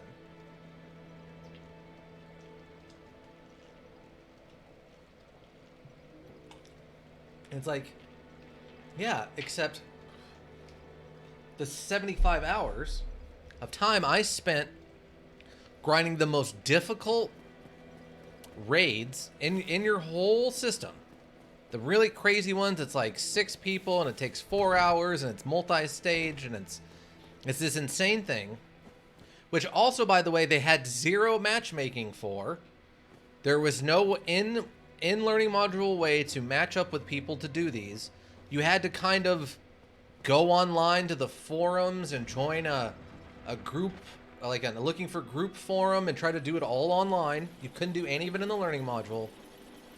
And grind out these raids, which were challenging and long and had some pretty crazy requirements sometimes for actually being able to finish it. And then they wanted to tell people those aren't good anymore. They're going away. You have to go through all. If you want that gun back that you worked so hard for, now you have to do them again, and you're gonna have to keep doing them again every season. Every like 4 months when we roll out a new season for whatever we're doing. Guess what? If you want that gun to still be usable and relevant, you're gonna have to go grind it out again, and that is terrible. There's no call for that. There's no reason. It's just not good.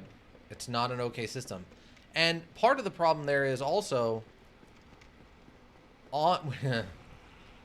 when you play online, they don't take into account, like, and when I mean online, I mean like PvP stuff. They don't take into account the level of the gear. Everyone's basically at level 1, and you just have the gear, the abilities of the gear. So for example, if your pistol is, you know, has some kind of special thing where it does extra headshot damage, it'll still do it, but everybody's acting as if they're at level 1. So the sunsetting program that they're talking about isn't balancing anything. It's not balancing the PvP, which is what needs to be balanced. It's those guns that still be usable in PvP with no real issue. If you want to play PvP, which is not why most people play that. So it was just the craziest slap in the face when I heard it. I'm like, that's not acceptable. It's not okay. And after that, I haven't gone back. I asked a friend of mine who's, you know, still into it and like looks up the news and stuff on it. They're like, hey, whatever happened with that? And they're like, oh, well, you know, the invasion of the bad guys, it happened, and they're just using the models from one of the factions already in there with a slightly different like look to them. They didn't add a new faction. The big reveal of the main bad guy was not anything like big or important. Nothing No new factions, no new nothing, nothing changed really, except that 2 of the planets that you got to play on went away. So the expansion literally stole content from people.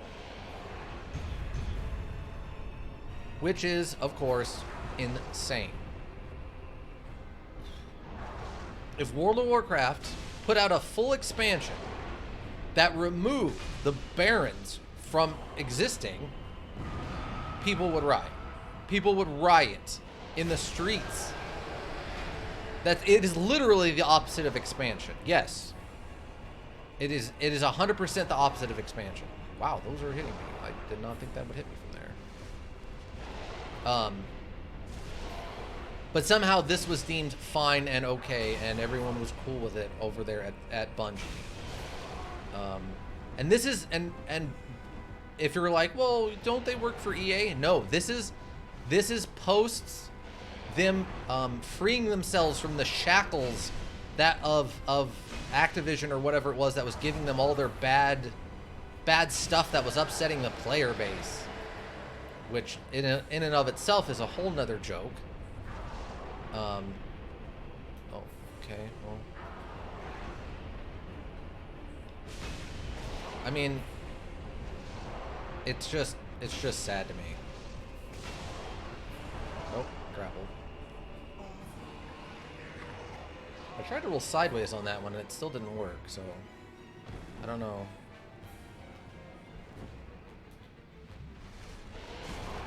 Wow, it just... That shouldn't have hit, but alright.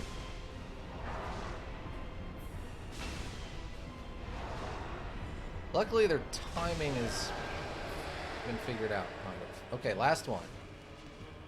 Right? Oh, there's the 5th one. There's the 5th one. So we've killed 3, and then a 5th one has shown up at the 4 Kings fight.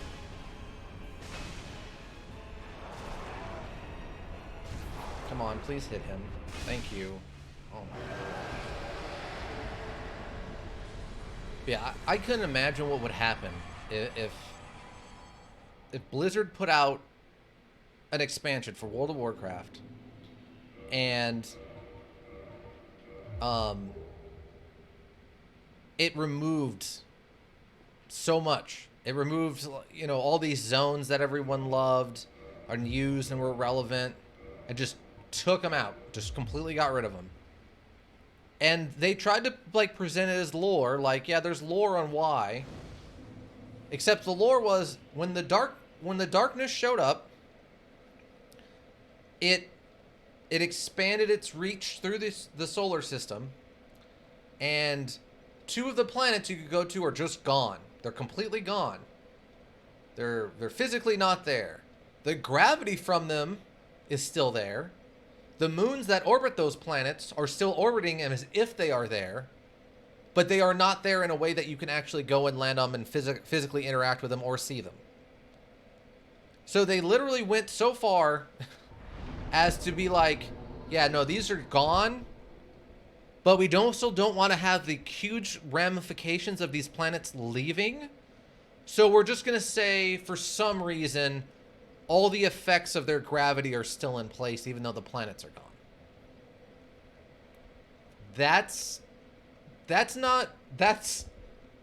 wrong on like 7 levels. It's just bad. Everything about it was bad. And like I said, this was like probably over a year ago. So maybe it's made a U-turn. Maybe it's made a hard right. It jackknifed the truck. The truck just like on the freeway, jackknifed sideways, and they spun it back around and they shoved it in like gear, and they just put their foot down and it's just flying back towards good. Maybe it's going that way. I don't know. I don't care anymore. But just that was the last of it for me. Was that happening? I was like, oh, okay, yeah, I'm just out. I'm out.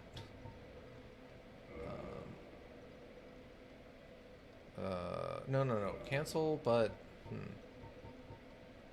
yeah, we'll just grab more health. We'll go back to Firelink. Yeah, it just, I don't know. They, it had so much bad will. All of it. All of it just felt like a slap into the face to their fan base.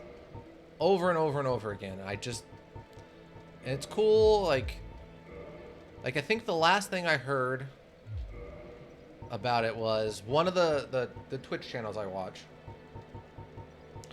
They were gonna play it, and one of their what would you call it? Stream types. They have different stream types. One's about horror. One's about a deep dive into a particular learning module, stuff like that. And they were doing they're doing a long play of it, which means like he takes the character from like he starts a new character, plays all the way through all the story, and then kind of just shows it all off. And now since it's online, he's got his two friends, other members of the channel who come in and play with him, and it's great. It's fine. What I found out though when I turned in to watch this, because I wanted to see it for them,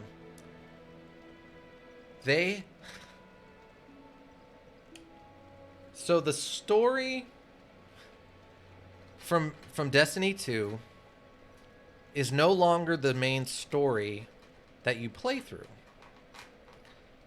And by that I mean, when you start a new character, they take you back to the original beginning.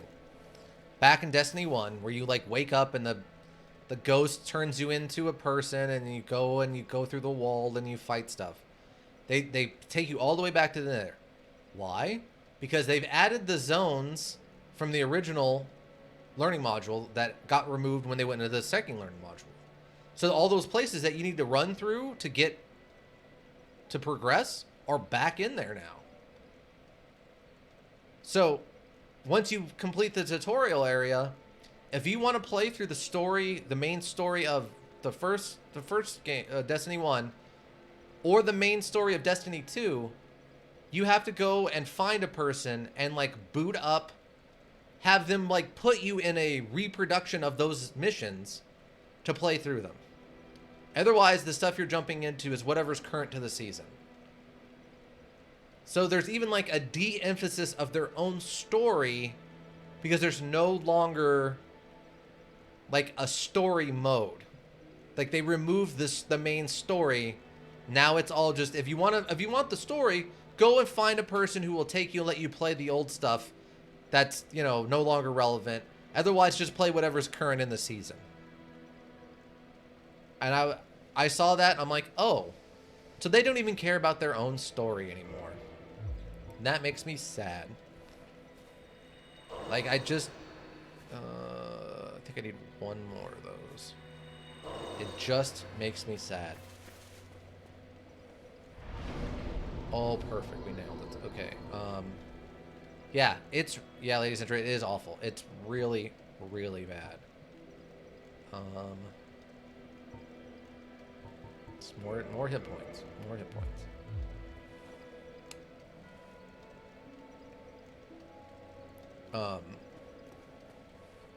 Yeah, it's just, it was very disappointing, because I mean there's the base actual like how you play is fun. All right, so okay, I gotta focus up here. So we've now defeated all 4 of the Lord vessels. So we got Lord Soul, Bequeath Lord Soul Shard, and the other shard. So we've got 2 pieces, a hole, and a hole. Now what we need to do is we have to go, we already know about the Lord vessel. We have to go put those Lord souls into the Lord vessel to open the way to Gwyn. We can talk to Frompt here if we really want, but we don't, because he's creepy. So we just do this. Bypass that really creepy animation of him eating us. And we do this instead. 7 o'clock. We got, well, 7:15. We got about an hour and a half for me to try to defeat Gwyn. Defeat the Gwyn. It's very exciting. Very exciting. All right. So, rest at the Lord vessel. Yeah, so offer souls to Lord vessel. Yes. That's what we're doing.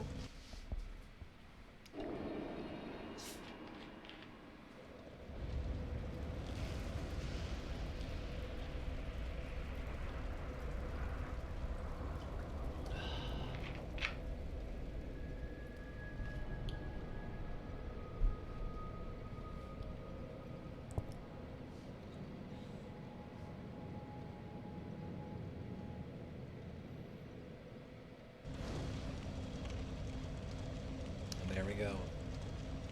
You've put all the Lord vessels into the... all the Lord tools into the Lord vessel.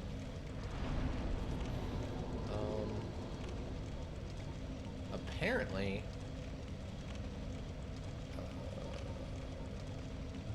I cannot... That's weird. We're gonna go to Firelink. So, this is it, right? Like, this is the approach to the end. This is the final area.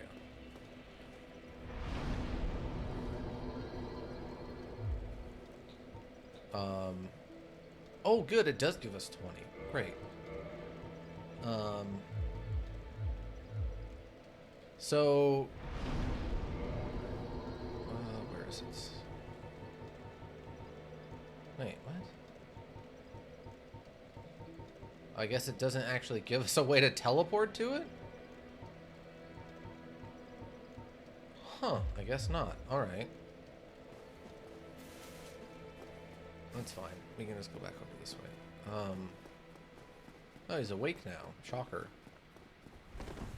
Don't want to talk to you, creepo. He looks like Mr. Burns from The Simpsons. But like a weird fleshy mustache. It's very odd. And Mr. Burns has that weird thing where he like looks down and like his teeth stick out above his like lower jaw. That's what that guy does. Okay, so for this, don't need this anymore. So now there's sort of a I mean, we've got this weird transitional space where we see Black Knight ghosts, ashes, kind of wandering by aimlessly. They can't interact with them, or they can't interact with us, we can't interact with them. Then we move forward. And now visually, this place is one of the most stunning ones. So we move in. Kiln of the First Flame.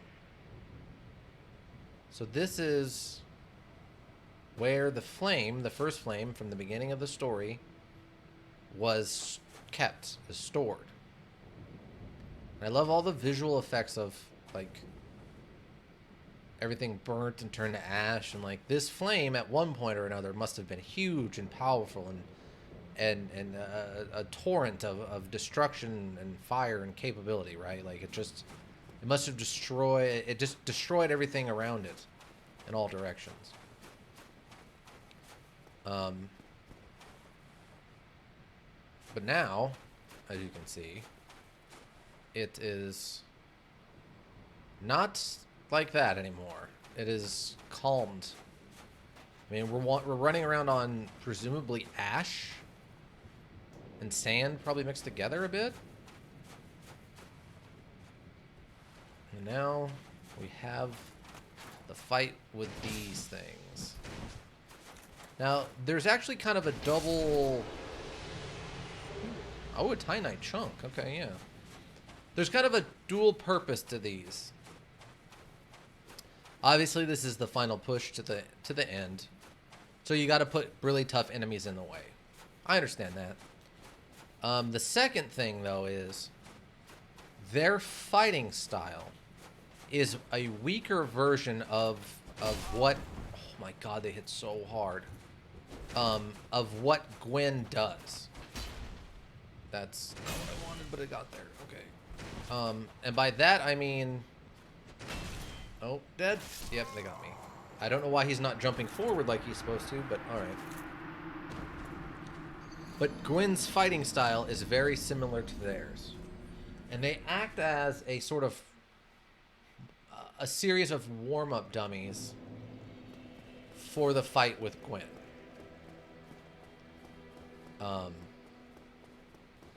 So the strategy for Gwen usually is he is bigger than a normal character, I guess, but he's still parryable.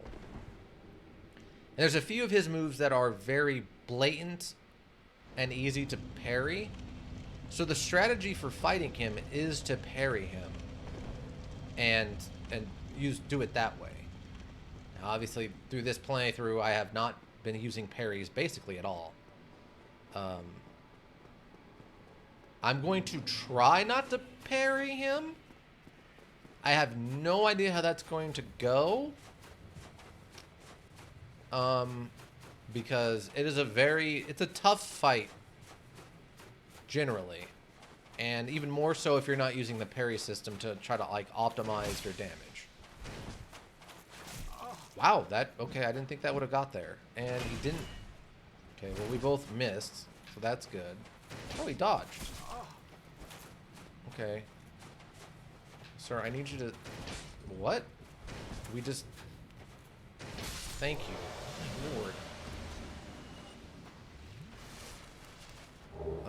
Oh, we got the Black Knight sword. A little late now, but that's good. So most of these, where is it? Oh, here it is. So most of these, the Black Knight whatever weapons are considered some of the absolute best you can get. I mean, so obviously you see here, this is what we picked it up at, and it's doing 321 damage. And this is a level 10 Great Club, and it's doing like, what, 500? So this thing starts out doing huge damage at its base. I mean, it is a great sword, so it is slow, but at its base, with no leveling up, it's doing a ton of damage. It's doing, I think, almost as much damage as the Demon King axe we were using for a while, and that's at level 1 with no upgrades. Wait. Oh, okay, yeah. So, I mean, this thing is very good. The Black Knight Halberd, and I think there's maybe one other Black Knight weapon, are all considered like super, super good. And there are whole speed runs built around you going and trying to get the Black Knight Halberd. If you don't, you just start over and try again. From that very first one that you find at the down in Red Knight down in the Undergarden, there's that one Black Knight you can get to pretty quickly if you know what you're doing. And there are whole speed runs around going, fighting him, killing him quickly, and getting his halberd, and then using his halberd to finish the whole learning module because of how good it is early on. There's whole speed runs around just that concept, which is just shows how insanely powerful it is. Both of them are. I think the halberd is considered the better one, I think, but they're both considered very, very good. Oh, we got the armor. Oh, hello. I prefer not to fight you, sir. Luckily, I hit it hard enough that they gotta respect my danger. Go. Hey, so what do we got actually lore-wise here for? Oh wait, did we lose what's his face's soul? Or is it? Oh, it's down here. Okay. Soul of Manus, Father of the Abyss. This extraordinary soul is a vicious, lukewarm lump of gentle humanity. Ancient Manus was clearly once human, but he became the Father of the Abyss after his humanity went wild. Eternally seeking his precious broken pendant. So, what? Like, he became Father of the Abyss after his humanity went wild. So I think this is definitely the most blatant example of explaining that humanity is not what we would call humanity. Humanity is definitely some kind of other substance in the system, like soul power or something. Actually, might be a better description for it. But yeah, that's a real interesting lore note. And then we've got Black Knight stuff. Helm of the Black Knight who haunt Lodrin. Knights followed Lord Gwyn when he departed to link the fire, but they were burned to ashes in the newly kindled flame, wandering the world as disembodied spirits even ever after. Okay. Arm of the Black Knights who haunt Lodrin. Yep. Oop. They were burned to ash. And okay, yep. So when he rekindled this flame, whenever this happened, presumably some time ago, considering the flame is dying again, that's what caused all this damage. So Lord Gwyn came in here, he kindled this flame with his power or whatever, and it was such a powerful rekindling that it destroyed the very building and construction around that was containing it, and killed all of the knights that came with him to do this.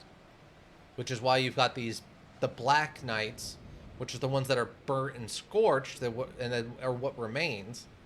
And then you've got the ghosts, which we saw were the ones wandering through that white part. And then you've got the Silver Knights, who stayed back at the castle to guard the castle from invaders and whatnot. Right? Okay, so these are all say the same thing, basically. Yeah, we're using this. How much is this weigh? Oh, that's a lot.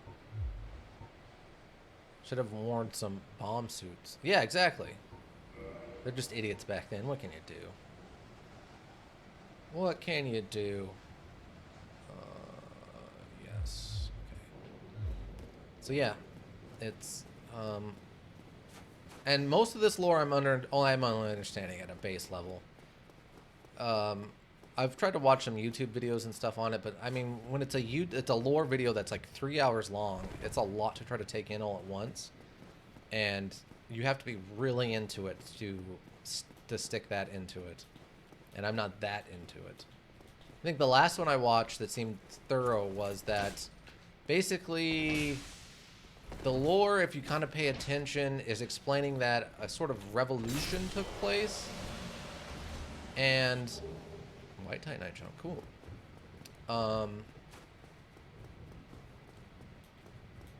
That basically what we're witnessing is what's left after a giant civil war sort of thing. Oh god. Okay, you're just gonna be the worst, aren't you? Just gonna be the absolute worst. I can tell. Okay, gotcha.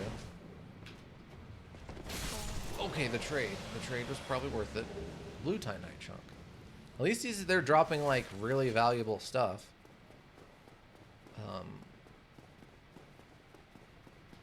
Okay. So here we are. This is it. Need bravery. This is the final boss fight. Now, obviously, if we come through here again, I will not be fighting each and every one of these guys, but... And I will be doing my absolute best here to fight him without parrying, which is his big weakness. I will try to fight him in the Moroskoth style of dodge and then mega bonk until he receives so much bonks he can no longer be bonked. He's become a pulp and is no longer bonkable.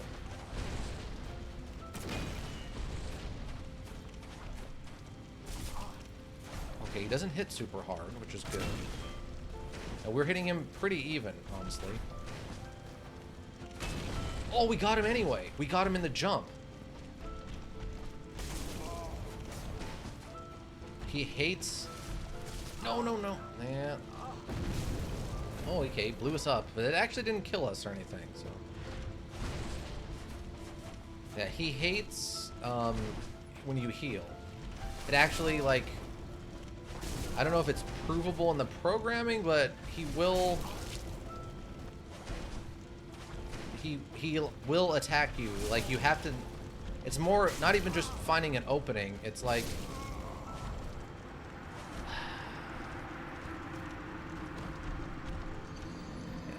His attack style is very strange. There's a lot of, I guess, variance in the speed. Yeah, the music is very sad. I can't hear it because I don't. The way I'm piping it in, I can barely hear it. But yes, it is. It is insanely good. I believe piano music, if I remember correctly, and it is incredibly sad sounding. And I mean, I guess it's appropriate, right? Depending on, I guess, your feelings about how you feel about Gwen. That wasn't too bad. For my first run at him, we hit him quite a few times, and we got him down, what, about a third? That's not too bad, actually. I think there is one item hidden in here I could go get, I think. But I'm not really that worried about it. This isn't going to be a new game plus a new, you know, playthrough thing, I don't think. I think if we run through this again, which we might, what we'll do is definitely more of a speed run style where we're sequence breaking, or we're doing them in a random order, and I'm using, I wouldn't say a better weapon, but maybe a little bit friendlier to use weapon. The giant club is pretty hard to use just because of how slow it is. I could see doing maybe a like speed running the katana maybe. Oh, it's one of these things. I was wondering what that came from. I'm like, these guys don't have ranged attacks. I think I've explained the little crab monsters before. They pop up when someone else dies with a certain amount of humanity on them, and then they die again and lose that humanity. In someone else's play, they pop up as that little crab monster. It's an interesting little touch. I mean, they're not, you know, obviously they're not super deadly or anything. But it's interesting, and it's rare. It's super rare. I think I've maybe seen, well, that I can remember anyway, maybe like 5 of them.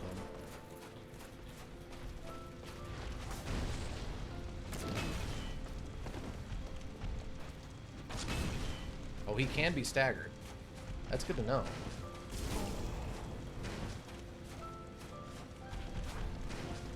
Oh.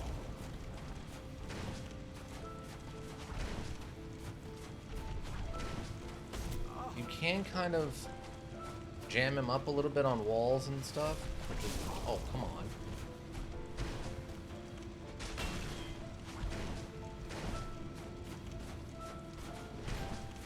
But I mean, he has infinite stamina, and you know.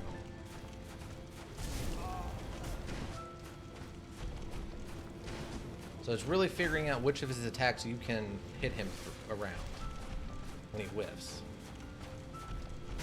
Oh, he grabbed me out of it. All right.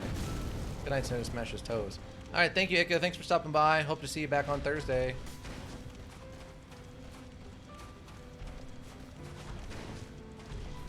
That was a double dodge. Okay. Oh, he just missed. Thank God he just missed. No, no, no, come on.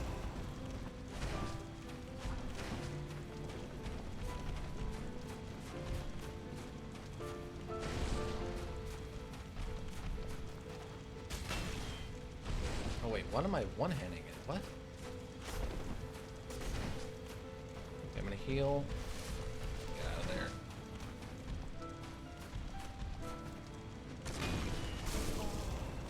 Come on.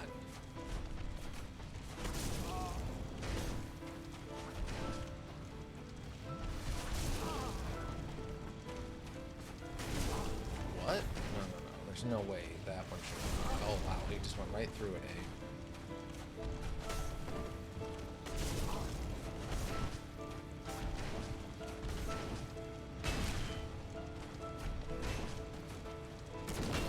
Okay, stagger. Oh, that hit me somehow. That actually hit me. All right. Oh, that hit me too. Okay. I wouldn't have guessed either of those would have hit me, but... Alright. How did that... How? I was behind him.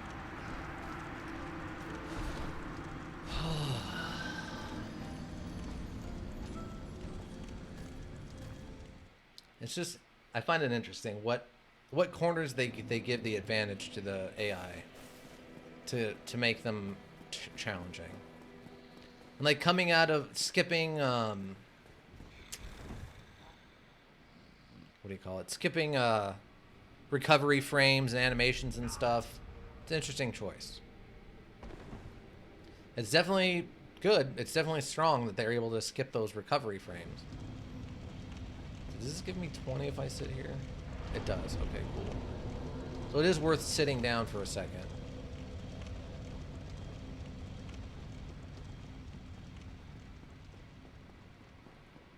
All right. So here we go. So we got him, what, to about 2/3 that time? It's just really hard to figure out when you can heal and figuring out how to heal. Like figuring out the cover and stuff that you need. Which attacks leave him open. Really? Really, dude? All right. It's just very interesting. But I mean, this is the last boss of the... Wow, that guy just missed and my character didn't dodge. All right. I mean, this is the last boss of the main story, right? I would say so far he has not been as hard as Manus. I feel like Manus was definitely more challenging. If for no other reason, he has a bit larger variety of moves than Gwen does. I would like to see them fight and see how that turned out, though. Because I feel like Gwen would get completely handled by Manus. I mean, if you can look that up, like videos of them taking different bosses and making the bosses fight each other. And it's interesting seeing those interactions when the bosses are so clearly programmed to fight the player and have no idea what to do when it comes to fighting anything else.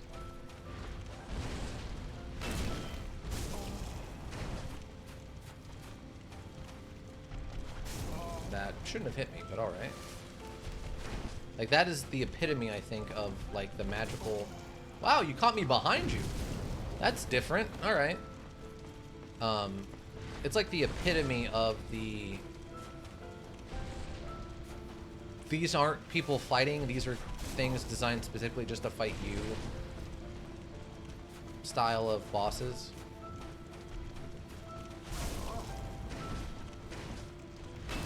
Okay, that missed somehow.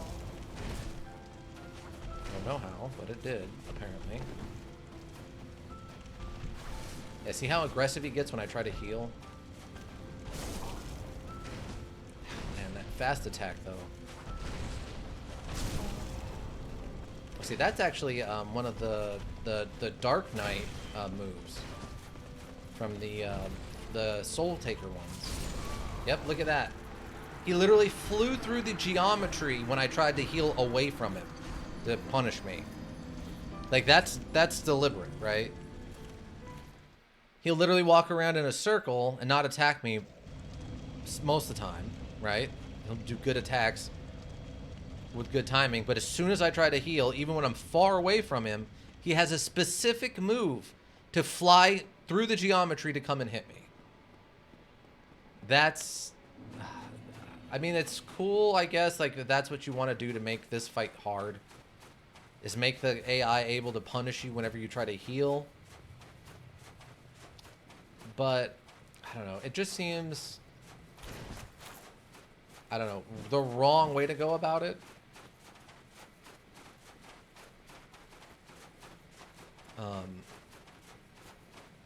Because I don't like... And maybe it's just the way video games or learning modules are. But the weird taking away or it's almost like if you're playing Call of Duty and it's like, okay, well, you shoot and you reload and you wait to heal, and then suddenly out of nowhere it's just like, oh hey, oh no, by the way, like, if you want to reload, you have to reload individual bullets using a mini game now. It's like, well, why did that suddenly? Oh, we just want to make this section harder, so instead of reloading the way you usually do, you're just going to reload like this other complete different system. And it's like, well, but why didn't you just make this, like, if you wanted it more challenging, why don't you force me to use the mechanics that are there, but better, like in a more strategic way?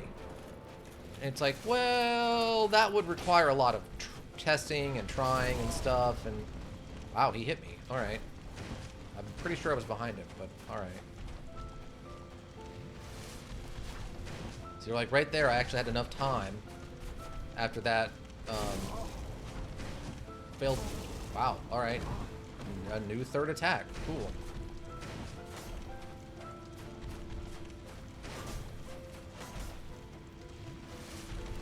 Come on. Okay, I got out of that one. Can we do it something else? Yeah, there you go. Fail the grapple. That I can deal with. Fail the grapple again. I can deal with that.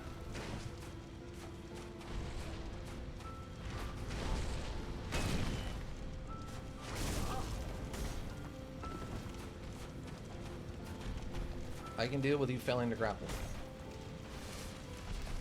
Oh, look. See, he tried to do it, but he couldn't. Oh, that time he was able to get around the geometry. And, okay. Magical extending weapon. Got it. No reason that should have hit me, but, you know, magical extending weapons.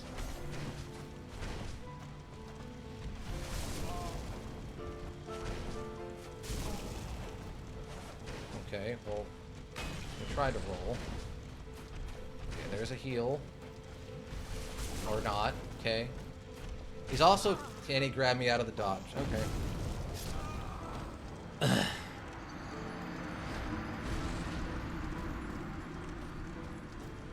But yeah, just stuff like that that forces you suddenly... Where they just suddenly force you to completely change a mechanic that they've been training you to get better at. Just to, like, inflate the difficulty because they couldn't figure out something better. Like this, for example, where how does fighting usually work? Okay, you wait, you dodge attacks or block them or deal with the attack. Then when there's an opening, you attack them and do damage. Okay, that's the base of how it does. If you mess up and you take damage, you wait for an opening and then you heal. It's like, okay, yeah, that makes sense. So how do we... Well, we add longer, more randomized combos like they did with Magnus or Mangus. It's like, okay, that makes sense. You randomize the combos a little bit. The base principle is still there of dodging. That's important. Yeah. Or they develop new moves like Mangus does where he starts using magic. Okay, that kind of makes sense. You have to adopt to a second stage. And that's what they do a lot in the second and third learning module of this is the bosses just get new moves in different stages, for better or for worse. That's what happens. But for something like this, where it's like, well, you know the mechanic of like dodge or deal with the attacks and then counterattack? Yeah, that's not how we're doing this anymore. Okay, so all the training, all the experience, and everything I've learned to do up to this point doesn't work anymore? Right. Why not? Well, we wanted something different, so instead he does this, where every time you try to heal, he just interrupts you. So I basically have to try to do this whole segment without healing? Yeah. Why? Well, we just thought that would be a more interesting challenge. What? Well, yeah, of course it's challenging, but it also undermines literal concepts of how this is played. Like, Why do you give me the Lord Vessel that gives me 20 Estus? If the boss I'm supposed to fight with those 20 Estus, I can't actually use any of them.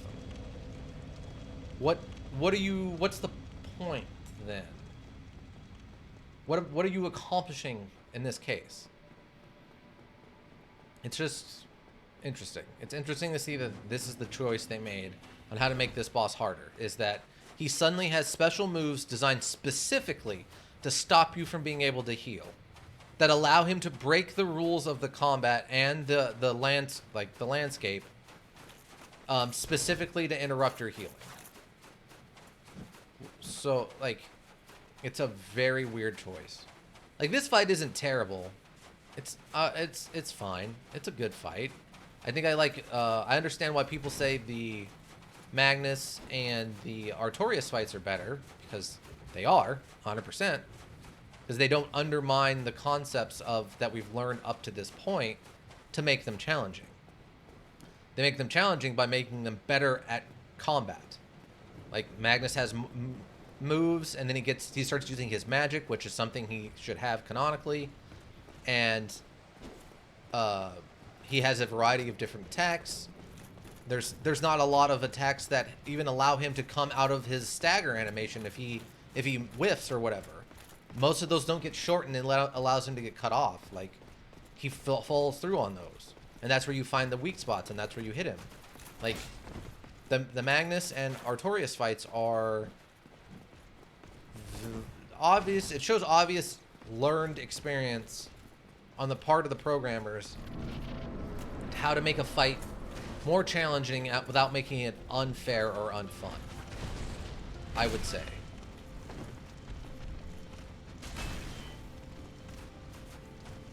And it shows a lot in the Artorias Magnus fight. Like right here, like, okay, I don't know if he's going to throw a third combo or what. So I can't just, like, hit him to kind of be aware, wait for my timings.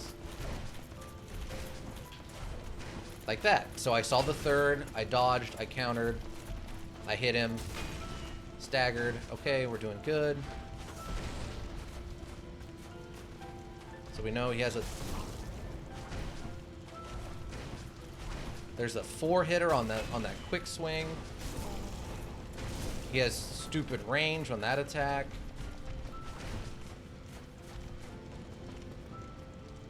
I would say, okay, he went for that. Okay, good. We were able to find a weakness in his attack, in that grapple thing he does. See there, he varied up his attack. I don't know why that... Did that hit? Maybe it didn't? See, there's the 3-hit. I was able to get my counter off, so that's good.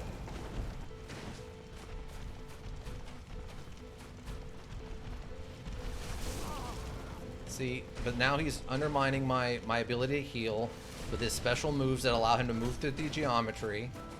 And that, see, like right there, he suddenly just ran through the geometry.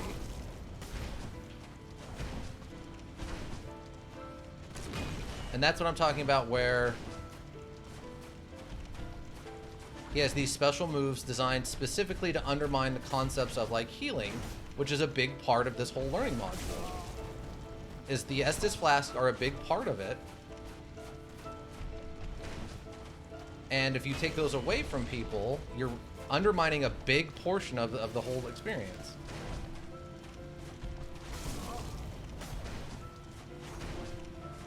Oh, you'd see, like, right there, he didn't go for a 4th attack for some reason. Why? I couldn't tell you. Or he did it... Oh, completely different move. Instead of the one he usually does. And he just chain locked me.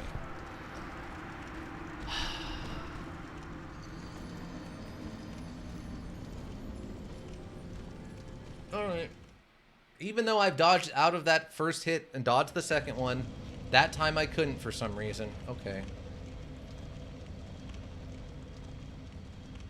So there's a lot of good stuff in this fight. Like, he varied up his attack, so I dodged when I didn't need to, and then he retreated, so I couldn't counter out of it. Like, yeah, that's good. That's good, honest, like, learning how to, like, put together a person fighting. But having them ability to suddenly just teleport through all the blockage and all the structure just to be able to hit me so I can't get a heal off, that's just cheap. That's the not fun part. That's the, you know, him swinging in to attack me through a wall sort of thing. Because he knows I'm on the other side.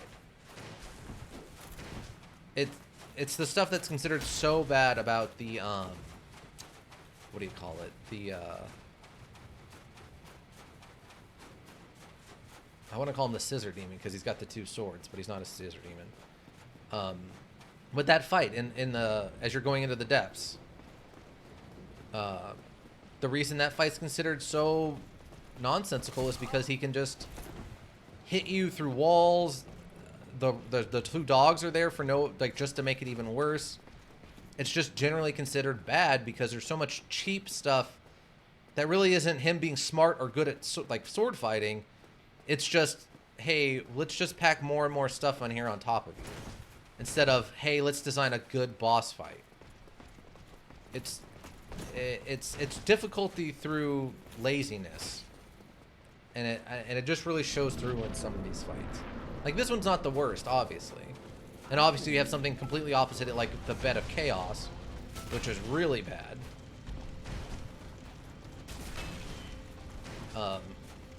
I mean, that's a joke. But roll? Can I roll? Can I roll? Thank you. No, I'm probably dead. Oh, he let me get the heal off. What? Oh, well, kinda.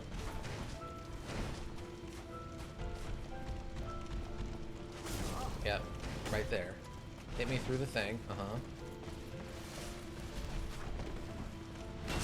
Oh, I hit him. Oh, and the double dodge. I didn't think I'd dodge that second part. Okay, well, or that. Okay. Okay, he's gonna go for the grab. I have time to get a heal off.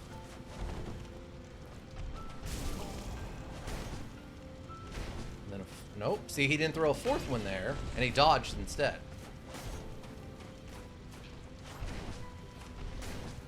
Third. Okay, so. Okay, yeah, well. See, he can just keep doing that.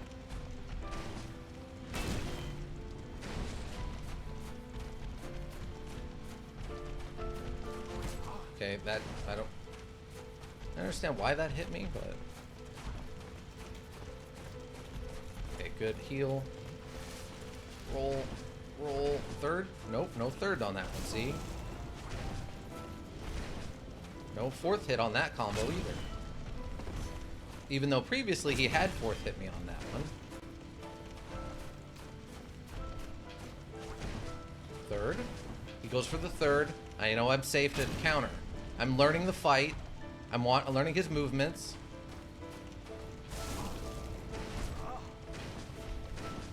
Okay, there's the fourth, so I need to open for an attack. Fourth. He's free. No, hit him! Okay, I hit him. There it is. Oof. Okay. Oh, wrong thing. Not that this really matters since we're not doing A plusing it, but I might as well. All right, there we go. And as we've determined, because this particular learning module slighted me and my people, we will not be kindling the first flame. Captain Redonia, thanks for stopping by. Yes, goal, we got there. Welcome. You look like a new name I don't think I've seen around before. So there we go. We have officially done it. We have finished Dark Souls Prepare to Die edition. I think we beat all the mandatory bosses, most of the side bosses. Yeah. And like I said, we are not kindling the bonfire on this one because my people's ghost is worth less XP than the other ghosts, and I'm not accepting this. New follower, just checking out the finale here. Awesome. Thanks. Well, thanks for the follow. Go over and if you check out Raven Hillbrook Inc. on... Lord, bless thy safe return. Let Karth and Framt serve your highness. We are here to serve your highness.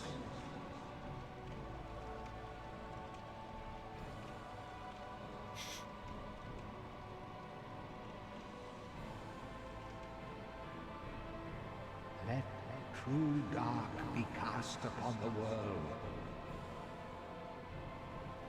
Our Lord hath returned.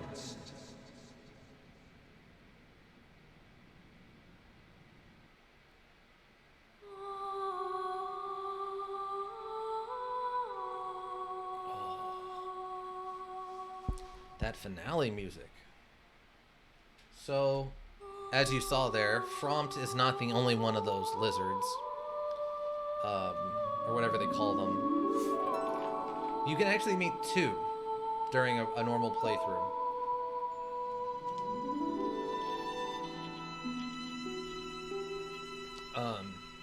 But yeah, Captain Redinio, if you head over to YouTube, Raven Hillbrook Inc. over there, we do have a repository of every stream I've done basically up to this point is up over there. So if you, you know, this last little bit you enjoyed there for that last few minutes, you can go over there and check up and see what other stuff I've done.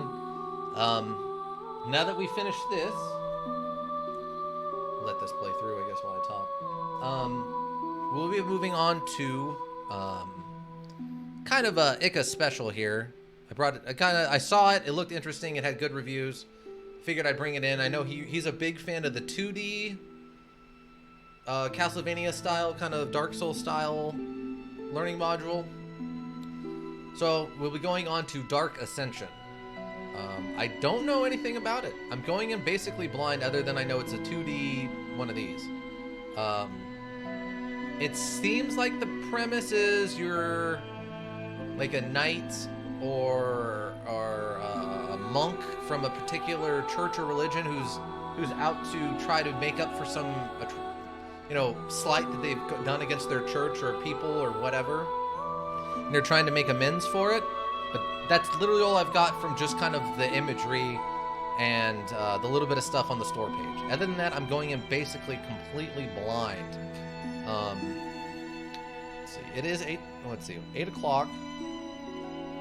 We'll probably call it a little early. Usually we run to about 8:30 or 9.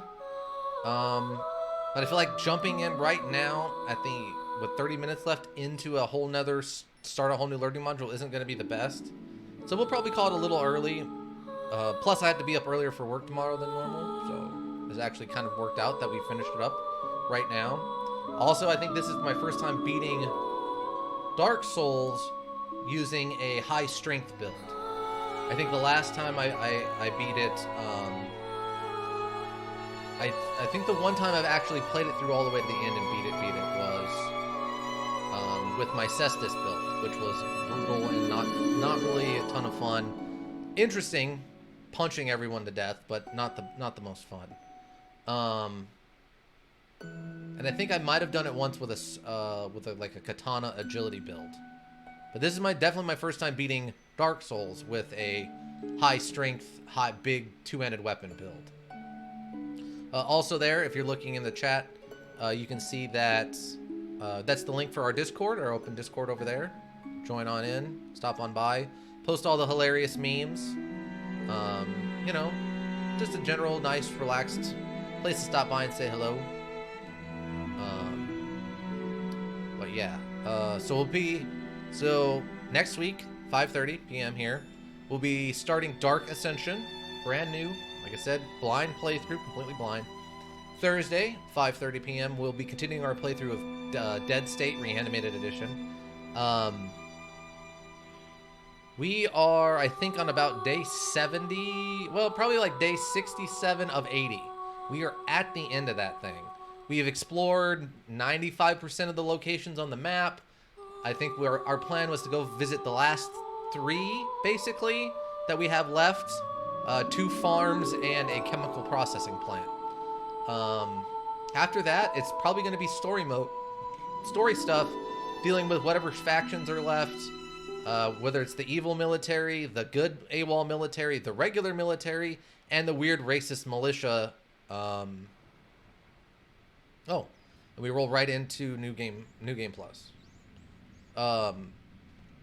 Yes, indeed.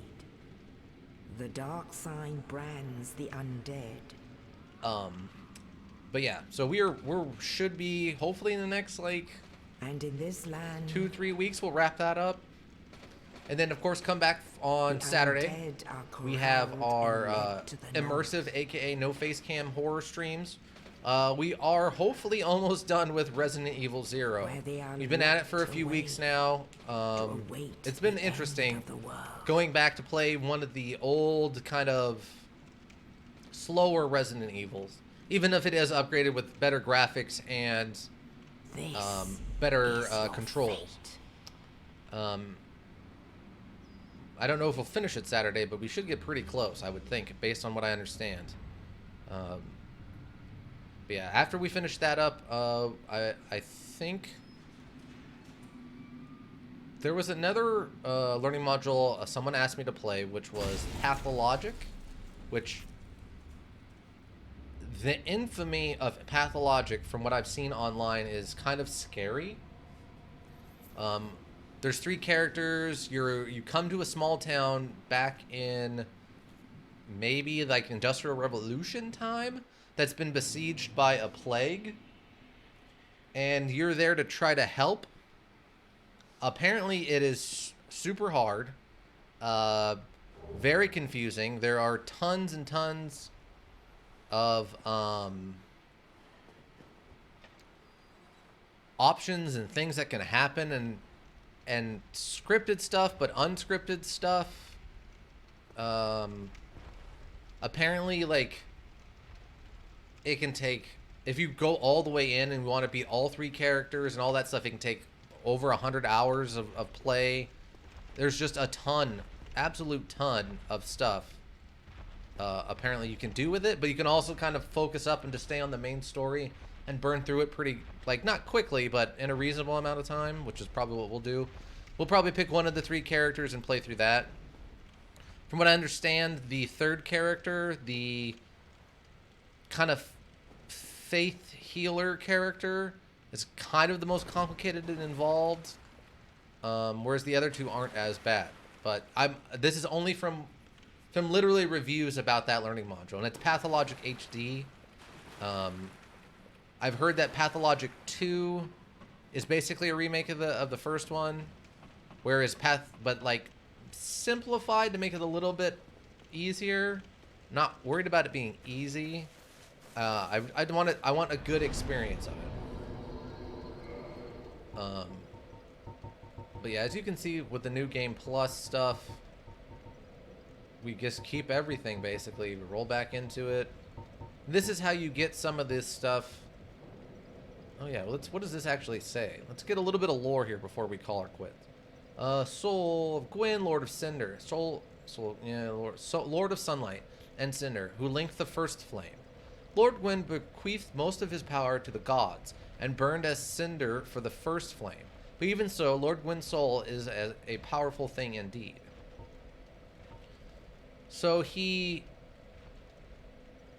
lit the first flame, divvied up most of his power to the other gods, which in this case would probably be people like Sith Ascalus and Gravelord Nito, and I'm guessing maybe whoever became the Bed of Chaos, and then sacrificed most of his power to rekindle it a second time after he lit it the first time. And then what we were dealing with was the very last tail end of him, as that flame he had sacrificed himself to was burning out. So we were fighting him in his like absolute weakest state, where he was barely alive, and he was still that tough, which is what this is talking about. beasts, but rather closer to the beings, not as demons. Okay. But yeah, so I mean, that's it. We've done it. New game plus. Story is done. I'm at some point, maybe for like a holiday as a special, like if I get a Monday off, like not soon, but because we have Memorial Day coming up and I should be off for that, I might do something that day. I haven't figured out exactly what, but we'll probably do a agility playthrough of this, kind of see how the other side lives when we're running around with a katana or a saber or something. And we will do I've never done it, but I know it can happen. We will do sort of the if the normal playthrough is you going to the light and rekindling, like traditionally rekindling the bonfire. There's no real meta because the sequels don't have anything directly to tie into this. But if this is going to the light, there's another way of playing through all of this where you go into the darkness and become more adjacent to the abyss instead of going to the flame. I've never done that style playthrough, but I've heard I know it can be done, and it's how you meet the other. There was another person in the Crimson Robes, but I know it can be done. That I know for sure. So maybe for a holiday, maybe I don't know if I get like 4th of July or something off. Maybe I can do like a day. We'll do like a good like 6-hour, 7-hour stream of me playing through this in an agility speed run style kind of thing. We run around with a katana, like I said, a saber or something a little different. But yeah. So I was saying we'll call this here. I guess. Well, we got the points. Roskoth, I need you to get it together. Sit down. Oh, I can't even level up here, actually. I didn't see that before. Alright, well, that's fine. Yeah, let's leave this out. Boom. Great. Let us switch back over to this one, where we should have a little bit of chat window over there if anybody says anything. But as we've started, as a more recent tradition, but still a tradition nonetheless, we have to do what did we learn today? And that is, these learning modules are designed to teach us things. And those things are important. So we got to figure out what did we learn today. So let's see.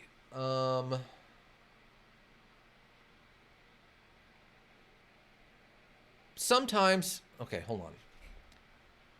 Sometimes the best thing to do is just leave the injured woman at the bottom of the pit, and she'll take care of it herself.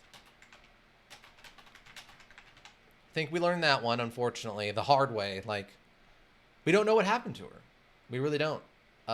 Maybe when I get back into our timeline and we go over to where we found her the first time, she'd be there and we can just buy stuff from her and she's just kind of stuck out of time again or something. Could be. I mean, we're looking at crazy abyss magical powers that transcend time and space and dimension. So, like, yeah, sometimes there's just some people you can't help is kind of what we learned. You can do your best, but you can't help everybody. What else? What else did we learn? Let's see. What's a good one? Don't judge a boss fight by its name. Because we fought 4 kings, and there was 5 of them. Judge a boss fight by its name. So basically, don't, if it's like the three ninja brothers, don't go in expecting there only to be 3 of them. Maybe it's an illusion or a trick, and it turns out there's a 4th hidden ninja brother, which makes sense because they're ninja, so they would try to do sneaky stuff like that. But in general, I mean, don't go in expecting too much just off a name. Don't go off expecting too much with just a name. Let's see, what else?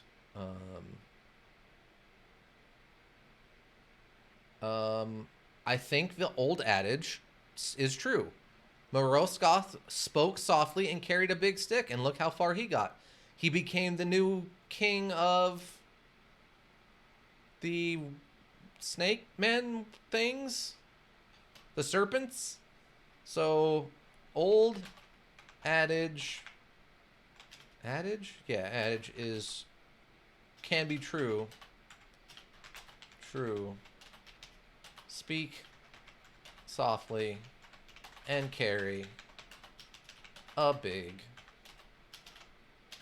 stick. Yeah, giant mega bonk hammer for sure. And then let's see.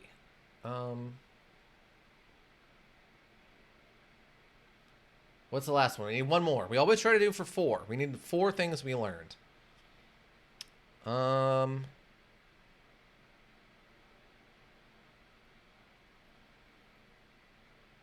Probably. I mean, we beat Gwyn faster than we beat Manus, right? Manus. So I think what that means is that, and this is more of a meta thing, but like we learned, don't cheap attacks do not equal fun challenge, right? Like we had a big conversation about it. Cheap attacks do not equal fun challenge. Making things cheaper by like, cutting off their recovery animations or allowing them to attack through walls and stuff like that. Does it make it more challenging? Yes. It is not a fun challenge though. That's the difference. I think what we learned definitely with seeing 2 very different boss fights, the Magnus one or the Manus one and the Gwyn one, which were very different fights. We've got one that's like basically all melee with Gwyn and one with melee and magic with Manus. Very different fights. What's good about them and what was bad about them and why, adding cheap stuff, cheap attacks do not equal fun challenge. Challenge, yes. Fun, no. I think that's what we can be for our 4th one. All right, so I already did the spiel about coming back Thursday, checking stuff out on Saturday. Next Tuesday when we start, let me double check to make sure I'm saying the right name. I don't want to tell you it's one thing and then it turns out it's something else. Dark Devotion.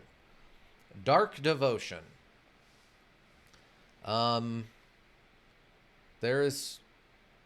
let's see. Let's go to the store page and see what we got here. Yes, I'm old enough to view this.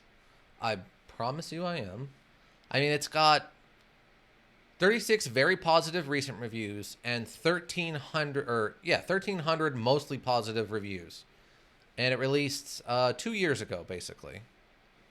So, yeah. No DLCs for it. It looks like the only other thing you can really pick up for it is the original soundtrack, which I don't know how that's going to be. Let's see, what's the blurb? Explore the secrets of a mysterious fallen temple and put your Templar faith to the test in dark devotion, where no sacrifice is too great in praise of your god. So yeah, it sounds like you're going into some kind of old temple in an attempt to honor your god or make amends for something you did wrong or something. But it looks really interesting. And I know Ika's a big, really into this style of learning module. So I think it'll be interesting to try it out and see how a 2D version of Dark Souls compares to a 3D version. See, then after this, I don't know how long Dark Devotion is going to take. I have no idea. But after that, we are definitely going to be diving into the Saboteur. That one is quite a bit older now, but I have played it before. It is quite fun.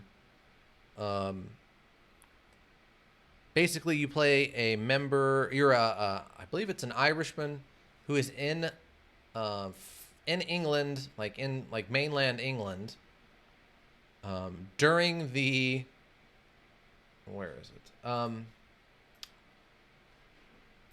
During the Nazi occupation, and you fight back as a resistance fighter. Let's see. So tell me where the... Yeah, its release date was November 29th, 2009. So it's been, what, over 10 years since it was released? And I'm curious to see how it holds up. I mean, maybe it isn't as good as I remember, but I remember it being pretty fun. It has the movement style of Assassin's Creed with an open world kind of Grand Theft Auto set in World War II Paris, with a little sci-fi in there. I remember at some points a couple of crazy over-the-top like super soldiers and stuff showing up. So it'll be a good time, and that'll be after Dark Devotion. All right, I think we're good. Again, we got the links for the Discord in the chat and on the info page on Twitch. Links for YouTube in the chat and on the info page. Join us over at Hillbrook Inc. at Twitter. Otherwise, you know, likes, subscribes, all that stuff is always great. Get us out there a little more noticed. Hopefully soon, someday, if all goes well, I will become an official affiliate. I'm working for affiliate with Twitch, and then we can add some, you know, get some emotes and other interesting things going on. Let's see. Lady, if you're interested in Minecraft, Lady Zentra runs like 5 days a week. You do like a few hours in the morning of Minecraft. She's getting pretty popular over there. Get on the train. You can say you were there back before, you know, she hit it big. She's a very fun, very smart VTuber. So check that out. But I think that's about it for me. And I think that means if you need a well thought out solution, you need a thinking solution. Raven Hillbrook Inc. Thinking Solutions. Board members, thank you all for stopping by. I hope you have a good one. And I, Intern Celtier, am going to clock out now. Bye.